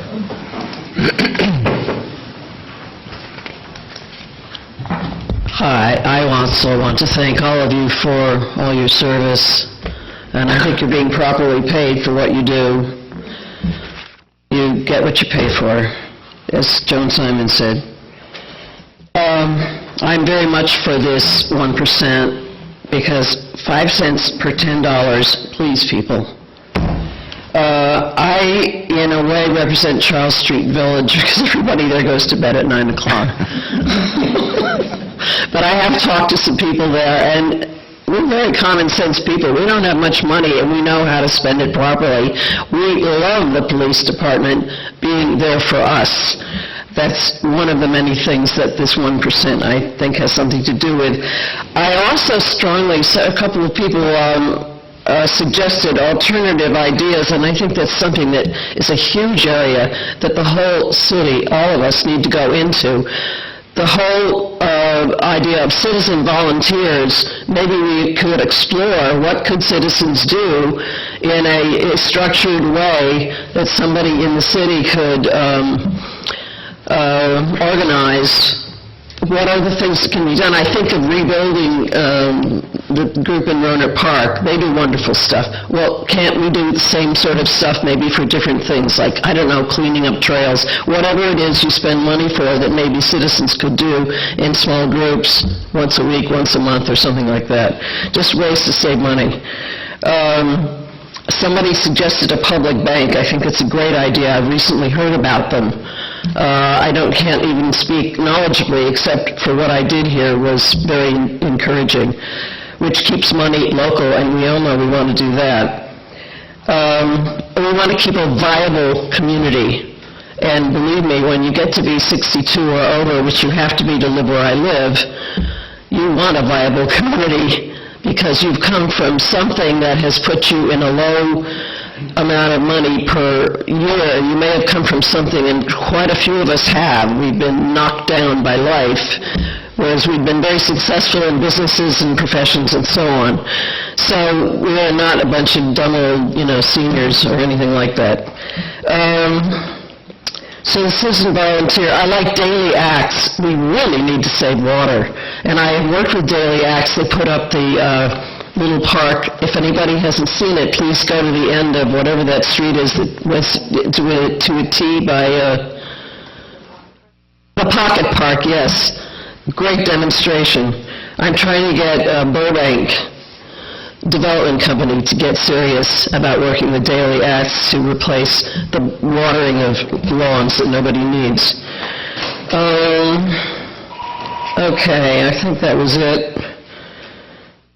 I think the supporting alternative ideas for keeping money local and for getting citizens more involved is really quite at the top of the agenda, because in 9 years we have no idea what's going to happen worldwide, countrywide, statewide. Thank you. Thank you very much. Mr. Tony Adler. Mr. Adler. Good evening. Okay, this is my 50th year in Cotati. I spent 7 in the police department and 10 on the police advisory commission, and for the last 30 years I've been doing criminal investigation defense and bail enforcement. And so I have dealt a lot with police departments all over the place. I work outside. I don't work in Sonoma County because I live here and I don't want all that stuff coming down on me, but I've been in Alameda County most of the time. And I notice that there's a lot of stuff going on now, getting worse, home invasions in Petaluma and Rohnert Park and stuff like that. We really need a strong police presence. The sheriff's office is not what we need. The sheriff is impersonal. We have a police department in Cotati. It's a personal police department. It's our police department. And they know what's going on. They're people we can trust to do what we need to have done. You got the sheriff's department, you never know who the deputies are, they come and go. It's not as an efficient department for a small town as a police department is. And I've seen that all over. I've worked in Switzerland and Germany and France too, and I've seen these things too, that the small towns there, they have their own departments, even though there's police nationale that are all over the place, but the ones that serve the town are the best ones, and that's what we should keep. And if it costs an extra cent, we should pay the cent. If it costs an extra 2 cents, we will pay the cent, because we need it. That's all I've got to say. All right, thank you very much. Mr. Greg Carricker.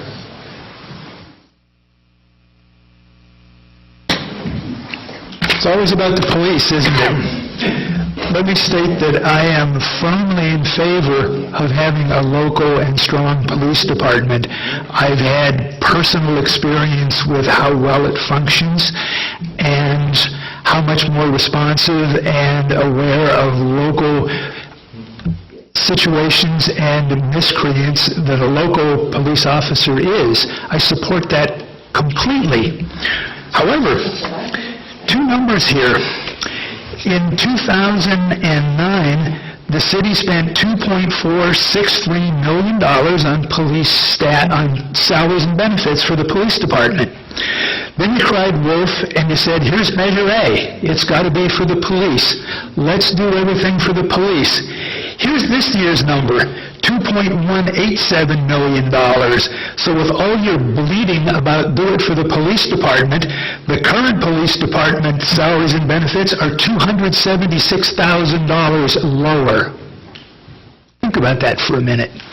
Next time anybody says it's for the police, think about that. Here are the salaries and benefits of the top 7 people in the city of Cotati, in City Hall. 5 of them are here this evening. It totals $1.13 million, and yes, that includes the police chief. However, the city budget is $5 million. There's 20% going to 7 people in city staff, and you say you want more money. That's why there is now a website that tells some truth about this. The name of the site, write it down, it's easy to remember, CotatiTaxGreed.com.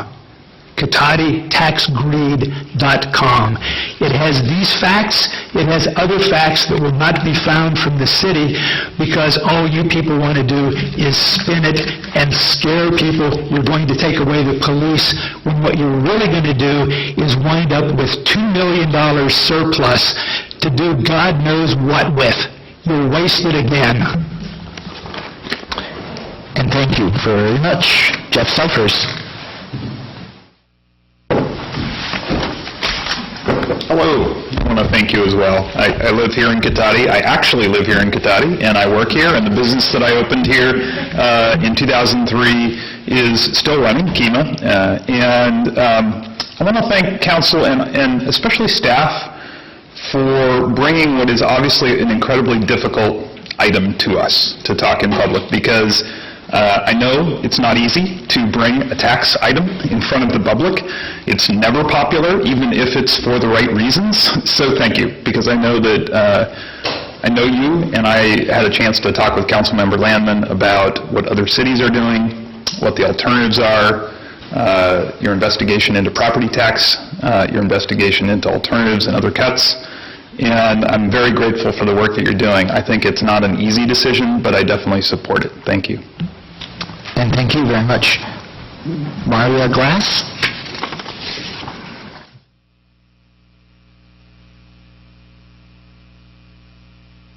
Hi there. Thanks for this opportunity. I do support the tax measure because I value having a functioning, funded police department and other vital services. I know that these taxes are not considered lightly, and I appreciate the cost-saving efforts that have preceded this proposal. Simply put, as a retail consumer here in town, it is not a burden, and it's worth it. Thank you. Thank you very much. Teresa Eaton.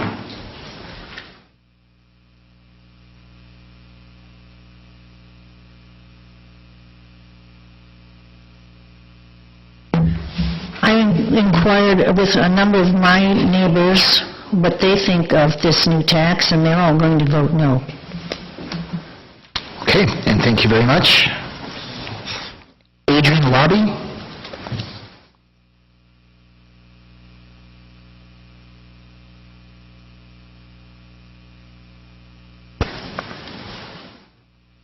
I think I have to agree with Robin Birdfeather that this is an unusual time, and it's a difficult time, and we don't know what the future's going to be.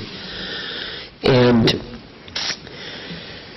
I've been here 3, 4, 5 years ago when we were forced, we looked at the budget, not me personally, and said, well, we can't really keep funding certain things. And what went on for that at various times was the library, the Meals on Wheels contribution to COTS for homeless services, I believe contributions to SCADE.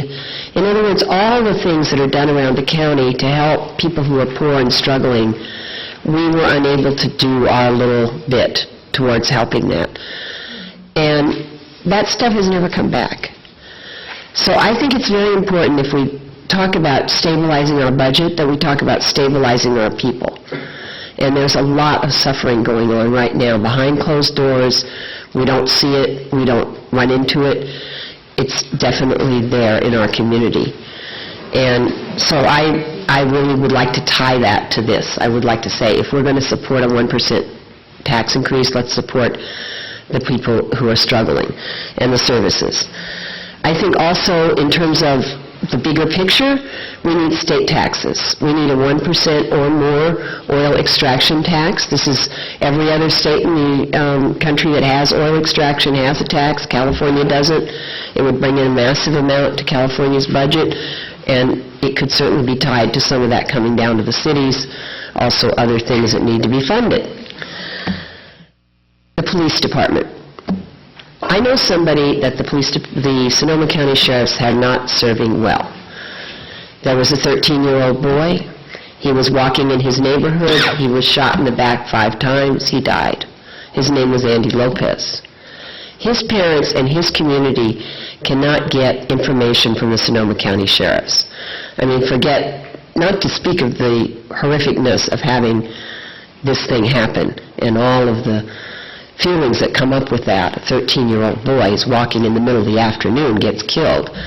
But to not be able to have an accountable police department it's very sobering. And I think we really have to think about why we have a police department. It's not for the petty crime, so they'll come out when your light's broken on the end of your yard or something. It's for important things. And having it accountable when the chips are down, when they're willing to break the little blue code and tell us what's true is so, so important. I don't appreciate the attacks on city workers. I don't appreciate the attacks on you all. You all are basically volunteers.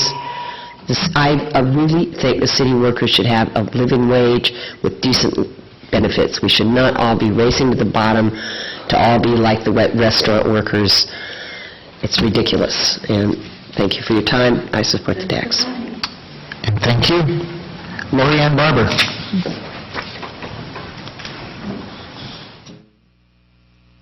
Good evening. I, too, would like to thank you all, council members and staff, for your service to the city. I am in favor of you voting to put this onto the ballot. I think it's very reasonable to let the community decide. And I am in favor of the tax. I'm not a big fan of taxes, but I think that this is, it seems to be something that's necessary in this time. I don't think it will be a problem. I'm a property manager here in the city, and never has anybody come to me and said, what is the tax rate in your city, before they've decided whether they want to locate here. I think that if you were buying a car, it might make a big difference to you. We don't have any car dealerships here, so you're going to go somewhere else with that money. I just don't think people are actually paying very much attention often to whether they're even in Cotati or Rohnert Park. And so I don't think it's a huge difference if our tax is a half a cent more or less than a surrounding city in terms of people spending their money. And I value having a viable, well-run city and hope that we can continue that. Thank you. And thank you. Richard Sengas.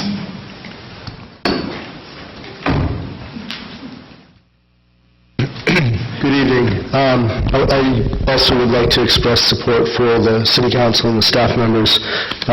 So much of the work is unsung, and then when it gets noticed, it often comes with grief rather than thanks. So you're hearing some of it tonight, and I think it's appropriate. I support putting the tax on the ballot, and I will support pushing to a vote for it. I will actually try and talk that up. I don't want cuts in services. If we're going to cut funds to the city, the reality is we will get less. I don't want less. It's an issue of scale. It's a very small increase. I won't even notice it. It's a fraction of a cup of coffee that I don't know, whatever. It seems to be out of scale, the amount of anxiety that I see being raised about it. I am working at Sonoma State, trying to help with a lot of the entrepreneurial efforts there. So I'm very sensitive to how people try to get businesses going, how you take opportunities. But also, entrepreneurs know when you've got something good, invest in it. And so they try to. And so I would like to say that we need to pay as we go, as well as invest in the future by maintaining the infrastructure that we have. So if we cut back, we're not just cutting back on what we're doing now, but we're leaving less behind for our kids. I have lived in countries as part of my work for extended periods of time, often more than a year, and I've lived in Central America where we had next to no taxes. And I'll tell you what the infrastructure was like there, right?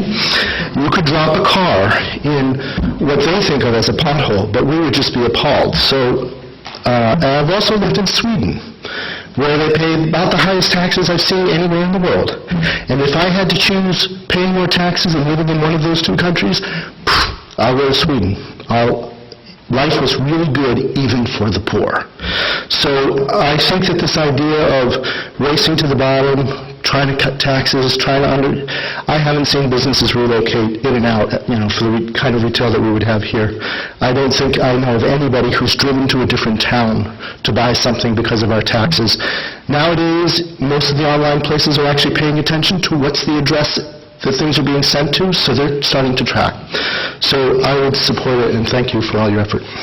And thank you for that. Jamie Brady.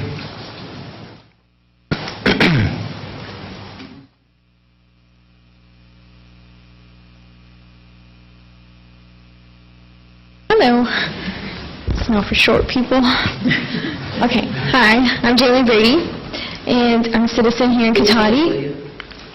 And thank you. All right, I'm a citizen here in Cotati, and I love this community. I love that we are individuals full of such strong opinions here.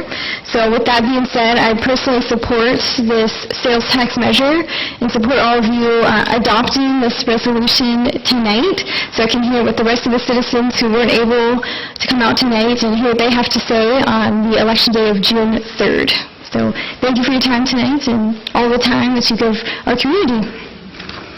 Thank you. All right, thank you very much. Eris Weaver.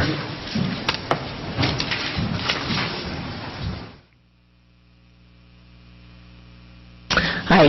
I also would like to speak in favor of the sales tax, and I'm going to focus mostly on the concerns about the effect on business.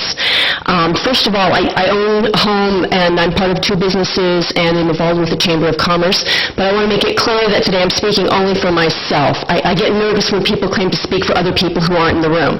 So I want to be clear, nobody speaks for me, and I don't speak for anybody else either. But I had a question I expressed last time, and I heard other people express concerns about, can this affect business? So I'm a research librarian, so I have been digging around and reading exciting things like California Cities and the Local Sales Tax by the Public Policy Institute, and research published in exciting journals like the Public Finance Review. So about the question of whether businesses will not come here because of the sales tax rate.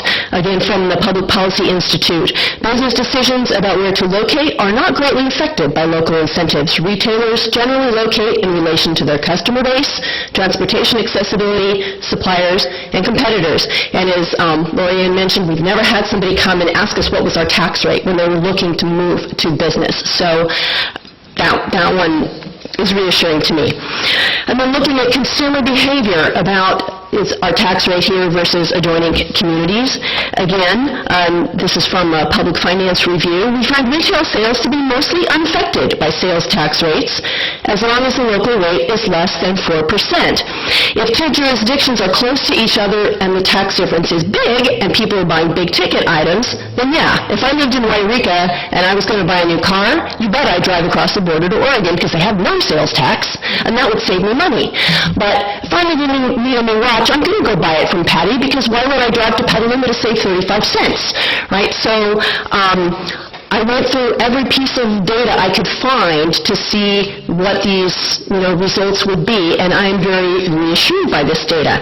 And so to the folks who are claiming that this would hurt business, I say, please show me your data. I'll show you mine. Anybody who wants it, give me your email address and I'll mail you this huge wad of numbers that I have compiled. I love this quirky, independent little city. I mean, look around this room, right? We all know each other and we violently disagree with each other sometimes, but we're all here.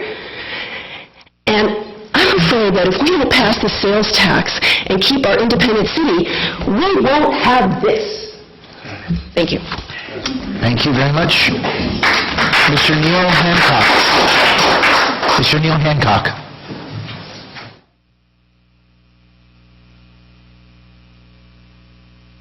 Yes, good evening, Council. Neil Hancock. I'd like to support the measure going before the voters so that the voters can understand, can vote on it, which is what is supposed to happen here. The state has been going through some horrendous problems, and they have solved some of that on the back of the cities, taking money away. There has to be some balance that goes on, and I don't really see that this effectively a half a cent on a dollar spending is going to make that much difference. I'm personally investing more by coming along this evening than I'm ever going to pay, I think, in sales tax. So, put it before the voters. Thank you very much. And thank you. Mr. Jerome Kravitz. I think if we had Neil's plan years ago instead of the big box, we'd all be better off of it because he came up with a hell of a plan, a retail village out there, and that's one reason I was opposed to Lowe's, because Lowe's was supposed to have what associated with it? A retail center. What's the status of that? Where did it go? All the consultants' money you wasted on that? Northern Gateway, I reiterate. How much did that cost? Ultimately, I heard the figure $700,000. What's the status of the Northern Gateway? More tax there. I might end up, I'm in favor of putting anything on the ballot. One of the benefits of living in Cotati, and I've lived here 41 years, we have the benefit of being able to put things on the ballot with a few hundred votes. Thank God we voted the roundabout down. All that hoopla and the waste of money that was. Oh, we're going to have business come in if we have a roundabout. You saw what happened down there with the PG&E work in one lane? Oh, that would have been every day down there. Anyway, I'm off the subject. What would Jerry Brown do here? Wish we could hire Jerry Brown as a consultant to come in, set up a PowerPoint presentation, and through about the last 10 years, show you the efficacy of all the money on consultants you have squandered, the project's not being fulfilled. I wonder if the city manager knows the figure how much this city has spent on consultants, and if you're getting the bang for your buck in results. Northern Gateway, I'll debate with anybody that says that plan is showing us some other way to do things. See what I'm getting at? Frugality, I'm a Capricorn. I'm frugal, yet I'm a progressive in politics. I don't buy any plastic I don't need. I don't buy storage bags, that kind of thing, and I've done it for years and years. I don't even know if I'm going to vote for on the sales tax one way or another, because I just see this being like I said, kicking the can down the road to a bigger problem of public financing of municipal projects. What happens if Cotati has a big gas blowout or something? Are you going to float bonds and give Wall Street money and get charged usurious rates to do your reconstruction? Maybe I'm off the track here, and that's not how it would be done. What about your aging infrastructure? If anything major happens to it, where's the money coming from? Is a sales tax ultimately down the road going to solve this problem? Towns like Cotati ultimately are going to be, no matter what you do, in trouble with their current economic type of means of giving money, one of which, redevelopment funds, now is gone. That used to be part of your troika you wanted to rely on to fund this stuff. It's gone. And I agreed with Jerry Brown because a lot of this was going to municipal golf courses and things it wasn't supposed to go to. So, please, once again, there are alternatives, and it's going to meet a lot of resistance with Wall Street and the big banks. But educate yourself about alternatives to municipal financing and how cities like Cotati, and states even, are going to be able to survive. Because just fooling around with a sales tax is kind of a near-term solution, and I doubt if your percent in the 10 years is going to do much anyway. You're going to have to do something else. What that is, I don't know. But I hope you don't every time you need to hire a consultant, because I've sat in here and listened to it. You just go ahead and hire consultants. How much money have you spent on consultants? And what is the efficacy of the results of those consultants? I'd like to know that, because I think it's a huge waste of money in a small town like this, a town that's eyes has been bigger than its stomach. And thank you very much, Mr. Ben Ford.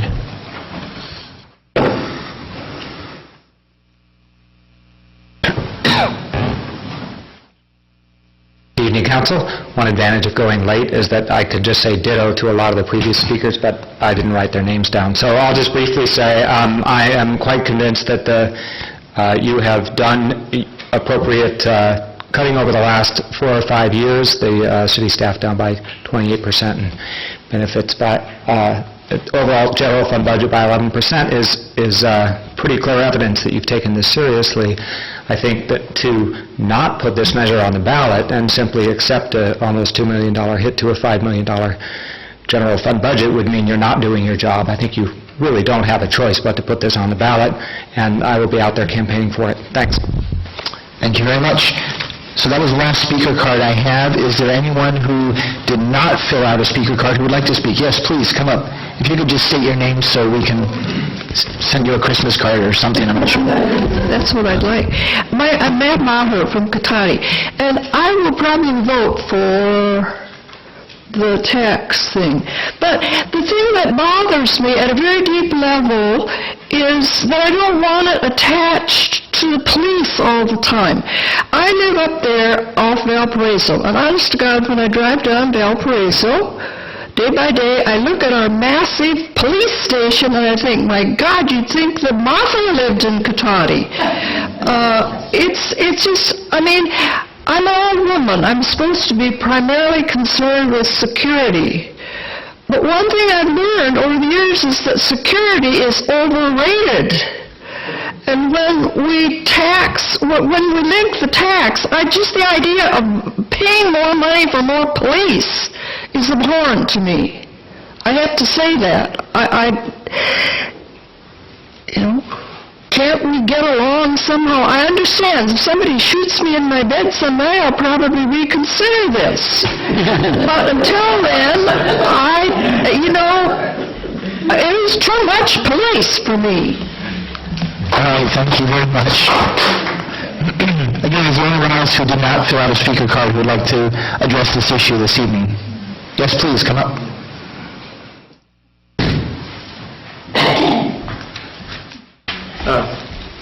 Good evening, Council. I'll keep this short. My name is Stephen Gold. I've lived in Cotati for 10 years. I'm really torn about this measure. I mean, I understand you can put it on the ballot probably anyway, but I'm not sure I would vote for a 1% sales tax.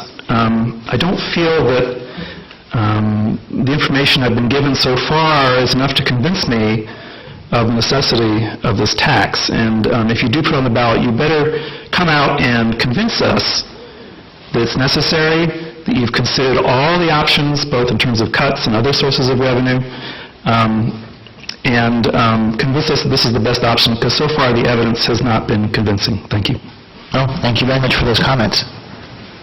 Ms. Miller, yes, one more time, come on up.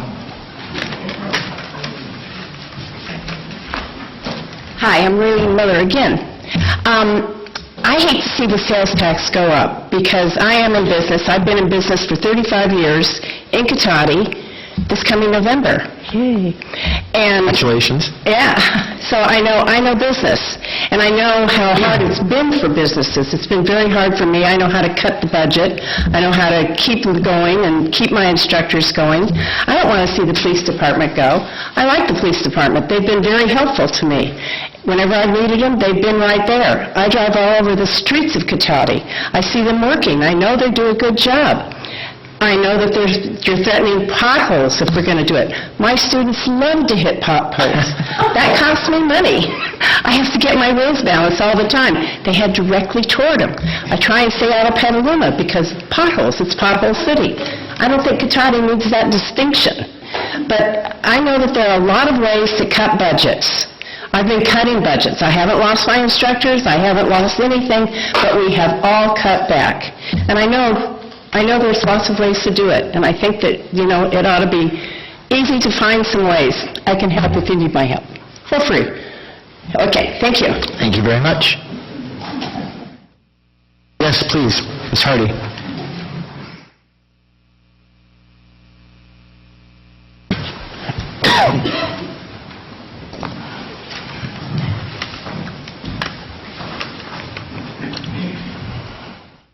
Hello, Linnell Hardy, 8171 Arthur Street, and I would like to say that I am in favor of the sales tax, just for the reason that somebody else spoke about there being a cap on the sales tax, and as you approach that, it can't go any higher than that. Well, the sales tax is at a certain point, and the county is thinking, we'd like some of that.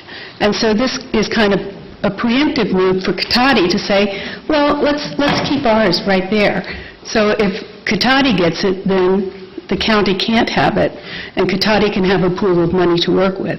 So for that reason, I'm in favor of this. And I think everyone is kind of forgetting that the city of Cotati lost a lot of money when the redevelopment agency was dissolved, and they lost a lot of time and energy in figuring out how to work around that, and we all paid for that.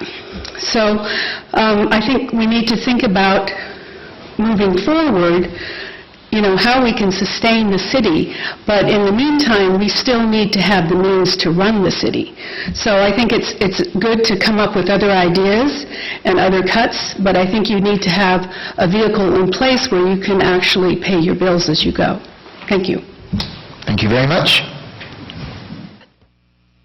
One less, would you like one more thing? Okay, if you could make it brief, that would be great. John?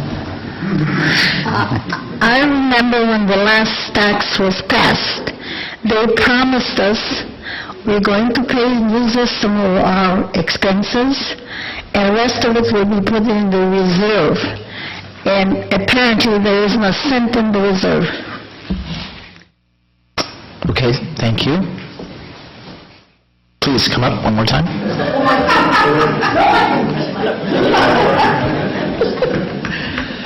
I just want to reiterate, 5 cents per $10, people. Come on. We are at the mercy of forces way larger than we are, and so you all are dealing with that on every level that you deal. And I think you have considered this very carefully. And as far as the police department goes, our community at Charles Street Village is very thankful for you all, because we live right next to all the bars, which bring in money, am I right? Okay. Downtown Cotati, and we are 1/2 block away, and we really do not want the sheriff, who doesn't know any of us, or probably much care that much. So much for the police department issue in terms of how we have experienced them. The fire department, I have to also comment that they've been wonderful, and we probably use them more than your average citizen. So it's all part of being one community that is trying to be self-sufficient unto itself. And that's what I want to push, and as well as the volunteer idea, which I would be glad to be part of planning with anybody. Thank you. Thank you very much. Looking one last time, scanning out there. Not seeing any hands going up, so we are going to go ahead and close the public hearing. Thank you all very much for your comments. It's really appreciated. I think the most heartening thing for us up here is to see the level of interest that's out there. You know, regardless of your opinions, it's great to see that level of interest. So it's nice to hear from citizens and from business owners as well. We also received 2 emails, and I'm not going to read them, but just for the record, we had an email from Therese Horstein and Wes Malaspino, who were in favor and supportive of the sales tax, and also from Hans Angres, who was also supportive. So I just wanted to make sure that those were verbally also stated here this evening. So, yes, City Manager. Excuse me, Mayor DeLasso, I have a few clarification comments, if that's okay. Please. Just in response to some of the comments that we heard this evening, there is a cost associated with being an independent city, so the issues that are being raised, it's not just about our police department, but it's about, being able to maintain Cotati as a viable city with full services. Our funding model has changed dramatically and fundamentally in the last few years with the loss of redevelopment. So when we hear that we need to live within our means, with the loss of redevelopment and the loss of Measure A, our means goes from a $5 million general fund to a $3 million general fund. And given that our police department is $2.5 million of what would be a $3 million general fund, you can see the challenge. I don't know if there is a model to be a city with a $3 million general fund, and we'll be talking more about that in budget study sessions. But when we also talk about contracting with another agency for police services, such as Windsor or Sonoma, we know that the Sheriff's Department and the larger police agencies would cost more than our own police department in terms of providing the same level of service. So Sonoma pays quite a bit for the services they receive, and they are excellent services. If we are a $3 million general fund city and we have to contract with another public safety agency, it will not be at the current level of police services that we have now. It will be unlike anything that you see now in Sonoma County. It would be a much reduced level of service. So I just wanted to point those things out as you have your discussion. And lastly, we do have money in reserves. Measure A enabled us to maintain our services intact and to continue to put money into reserves as per council policy. And we currently have $600,000 in reserves. I'm happy to answer any other questions. Great, thank you very much. So, council, questions or comments at this point in time? Anybody ready to jump all over that? Vice Mayor? I will jump right in, sure. First of all, I always appreciate seeing a big turnout, and it's wonderful to see a lot of faces. Whether you're pro or con, we need to know that. So thank you for taking the time to come out this evening. What we're doing tonight is just deciding whether or not to put it on the ballot, and I think everybody, even I was hearing from people who were saying they wouldn't support it, sounded like they wanted to at least have a vote on it. So I think that at least makes our jobs tonight a little bit easier as far as was voting to put it to the voters.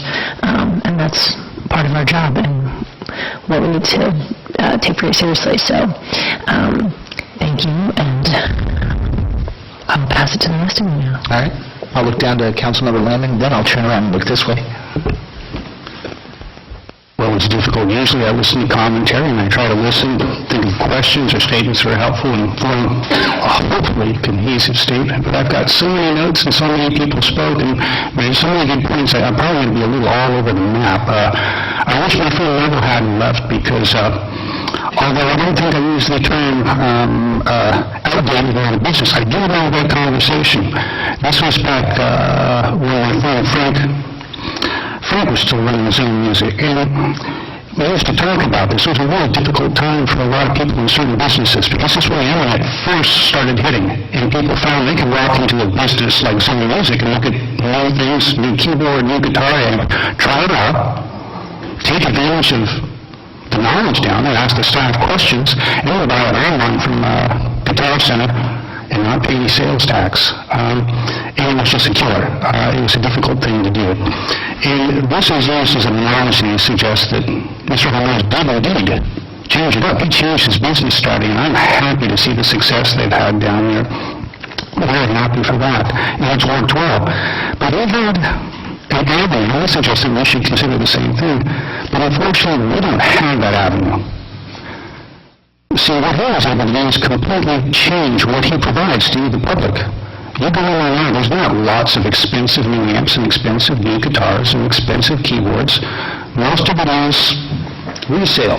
Musicians bring in their music material, and it's a nice collection of stuff. It's actually, if you haven't gone down, you should just browse if you're interested in that at all, because some really great stuff is coming. It's a good business model. So he was able to change it up and do that. We don't have that option. We still have to provide police services to you. We can't completely change it and allow them to do that.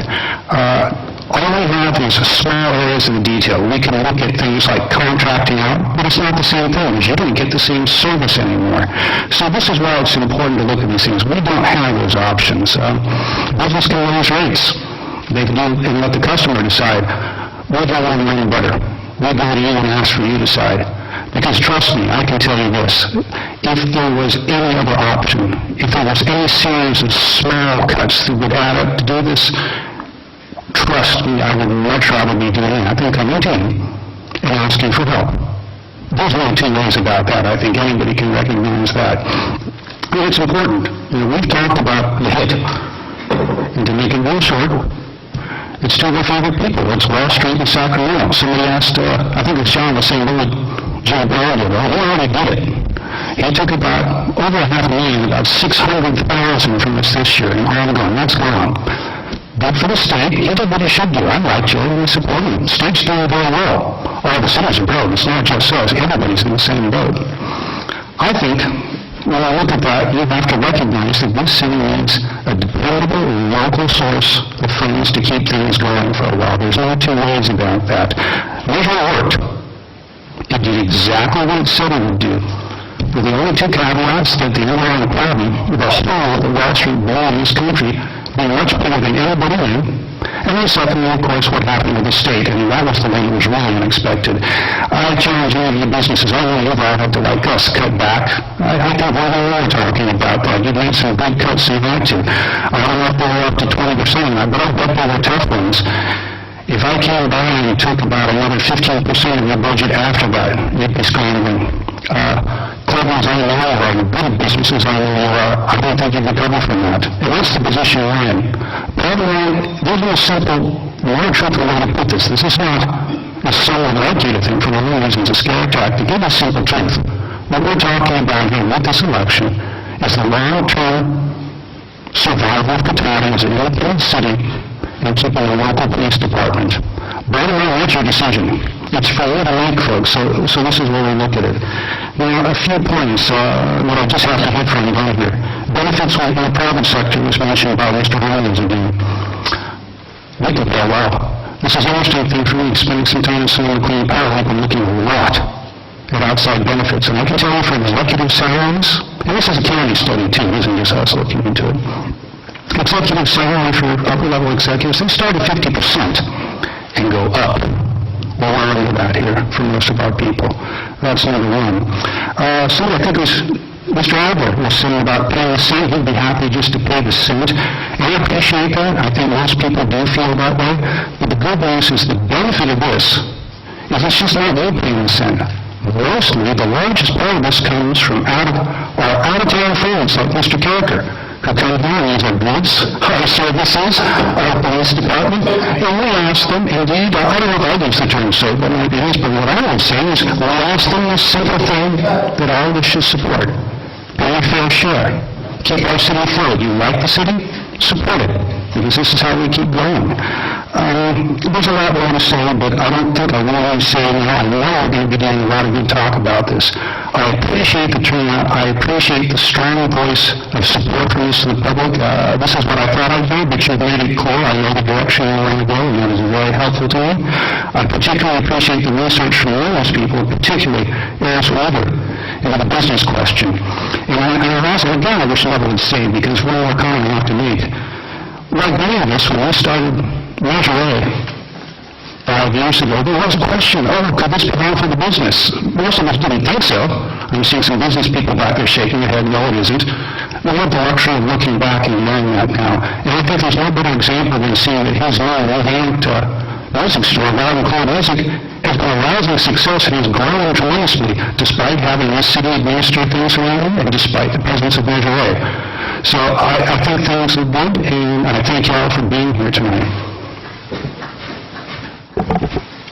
Okay, looking down the line, who would like to start? Councilmember Harvey. Well, last night, Mark, I'm not going to reiterate some of the things that you shared with us. I really appreciate the turnout. It's always good when we have these difficult issues to deal with, that we get to hear from the public, because as most of us know, it's a nice community and we can get out there, but it's really difficult to get out there and talk to everyone. So we really appreciate when you come down here and give us your input. I think all the speakers, I believe it was Jim Sutherland said, there's no such thing as a free lunch. Unfortunately, that is true. We have looked at cutting services. Some of those services that we may cut, you may not like what those results are. And that is where we will be on this, is that if we live within the small number, the services that we can purchase with that may not be what you think that you want or you think that you like today. I can assure you that if our budget is down $2 million, that there is no way that we can fund even the level of service that we have today. There's no cuts, but other than taking salary cuts or anything like that will ever get us $2 million worth of savings. People are not going to work for free. So that's the free lunch part. I've heard speakers say that they want the city to be viable. The thing that I hear when I'm out and about is that people love this community. They love the small town character that we have here, and they don't want to be part of Granite Park. They like being Cotati. They like Cotati for its weirdness and quirkiness. That's what makes us special and different. But in order for us to stay that, we have to determine as a community whether or not we want to be that special quirky thing or just be part of something else. And I do believe that our community will decide. And whatever that decision is, then we will live by that decision. But I do believe that it's important for us to get this out to the voters and see what kind of services that they want and what kind of city that or not that they want to be in the future. Thank you very much. Councilmember Moore. I don't know that there's much more that can be said that hasn't already been said by the citizens, by the non-citizens, by the council, by the staff. The numbers are there. We know what the budget is. There's 4 pages of comments here. I would like to sincerely thank the people that are supportive of the staff and the council.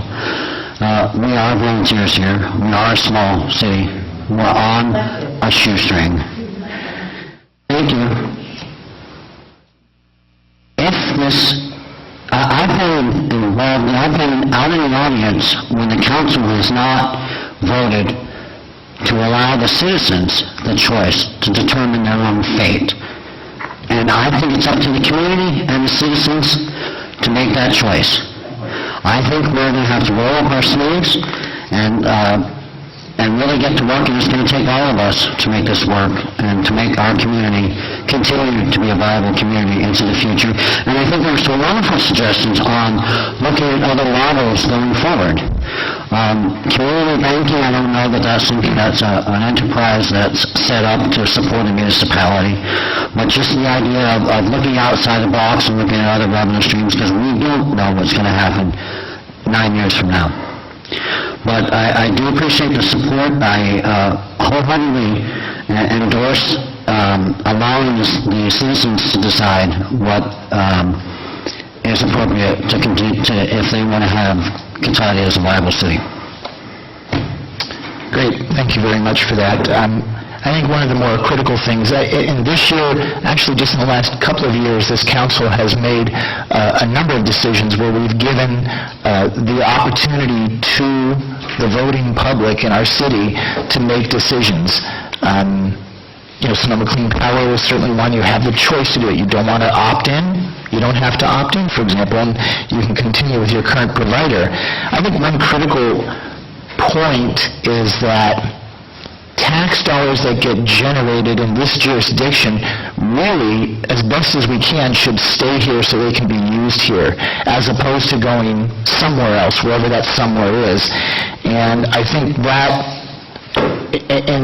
this is probably part of certainly a larger strategy. I think a couple of people mentioned this is not enough, and it's clearly not enough when you look down the road. It's enough if you're looking at raw figures and the economy doesn't really turn up. But I think at the same time, and this is what city staff has been directed to do, and they are doing, is we need to continue with economic development in this city. It's a small city. This is not a large geographic area where you can do a lot. However, you can be incredibly strategic and bring businesses in that will stay for a long time. We've got a 20 and almost 30-year example sitting right here, which is great. And I think, that's the kind of a model that we need to look at and bring businesses in that will stay here a long time. They have reasons to stay here, and that will help as a part of an economic strategy. It's not just this one issue. This is part of, I think, a larger issue. I think it's also important that and this has been mentioned several times by others, that this is not a property tax. We're not taxing every parcel owner in the city. What we're doing is we're saying, if you're going to spend $100 on taxable goods, that's an additional 50 cents that would go to the city. $100 on taxable goods. And if you think about the businesses in the city, there aren't too many of those in our small city, but they're there, and we know where they are. So I'm trying to put this in some perspective. And, the honest truth is that this can obviously help out the city if it's short-term, or if it becomes, at least for the 9 years, it helps us out. If Cotati doesn't use it, I'm not saying this is a reason, if Cotati doesn't use it, then another entity will.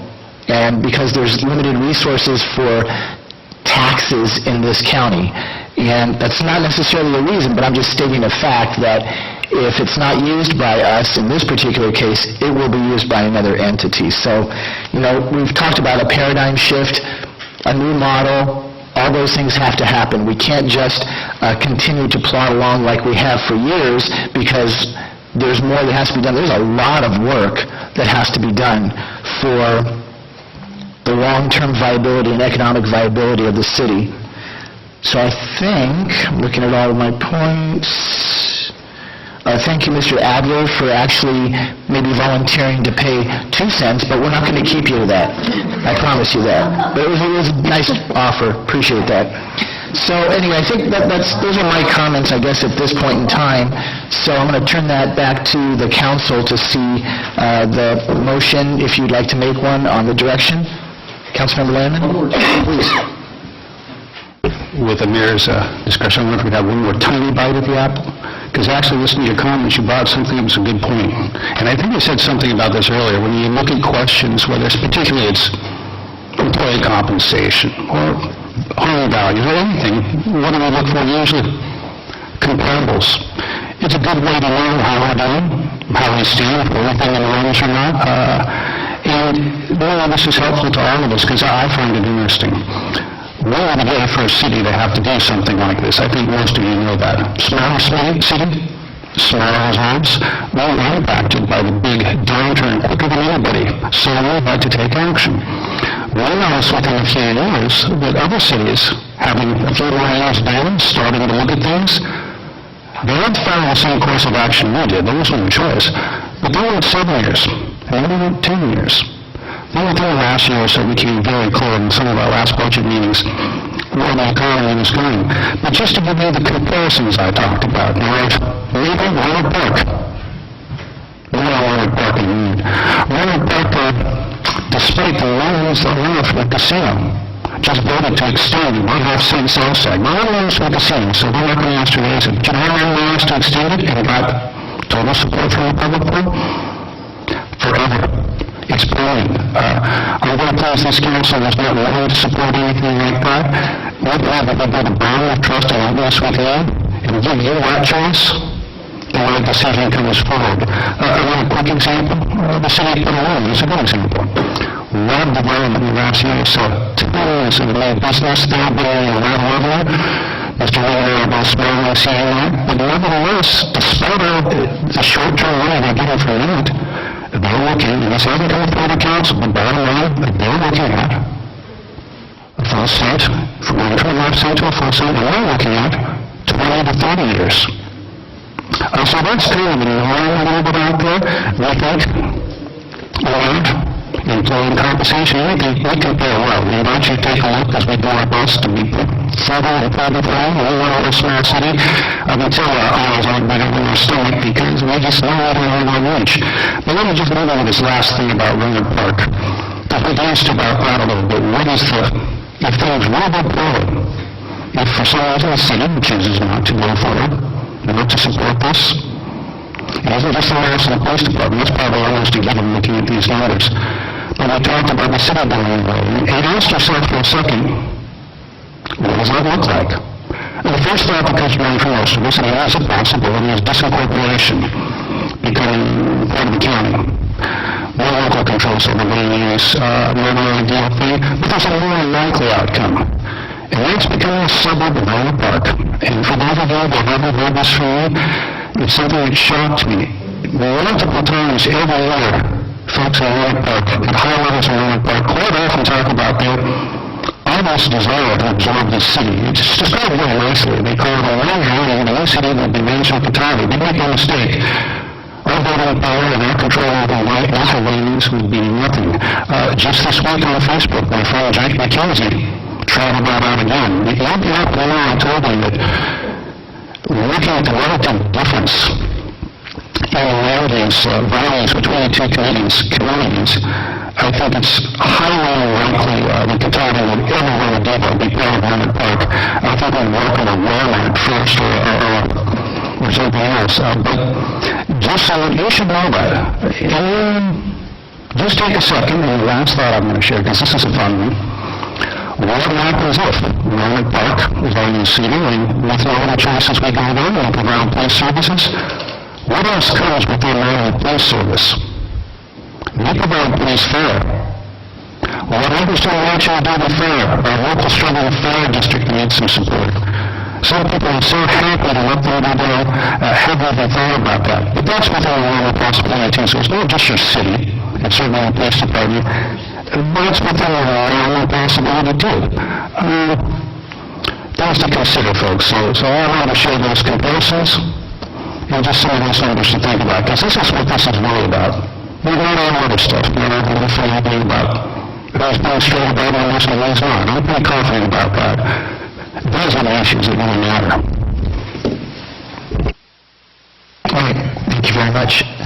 So, direction or motion from... I would like to make a motion that the City Council adopt a resolution calling an election on June 3rd, 2014 to ask the voters to approve a 1 cent, 1% transactions and use sales tax measure sunsetting in 9 years. Is there a second to that? I'd second. Is there any further discussion from council members? Pardon me, Mr. Mayor. If I may, and council, I'd just like to note that you have before you one correction to Exhibit A to the resolution in your packet. On page 8 of Exhibit A, there was a correction of the termination date for the measure, indicating that it would terminate on the 9th anniversary of the operative date, not the 5th. And so it would be appropriate to include that correction in the adoption of the resolution. So, Councilmember Moore, are you... So moved. Okay, and was there a second? Is there a second? With that correction, I would second. All right, and seeing that there's no further discussion at this point in time, all in favor say aye. Aye. Aye? Aye. Opposed? Abstentions? So show it that it is a 5-0 vote in favor. Thank you all very much for being here, and we are now going to take just a 10-minute recess.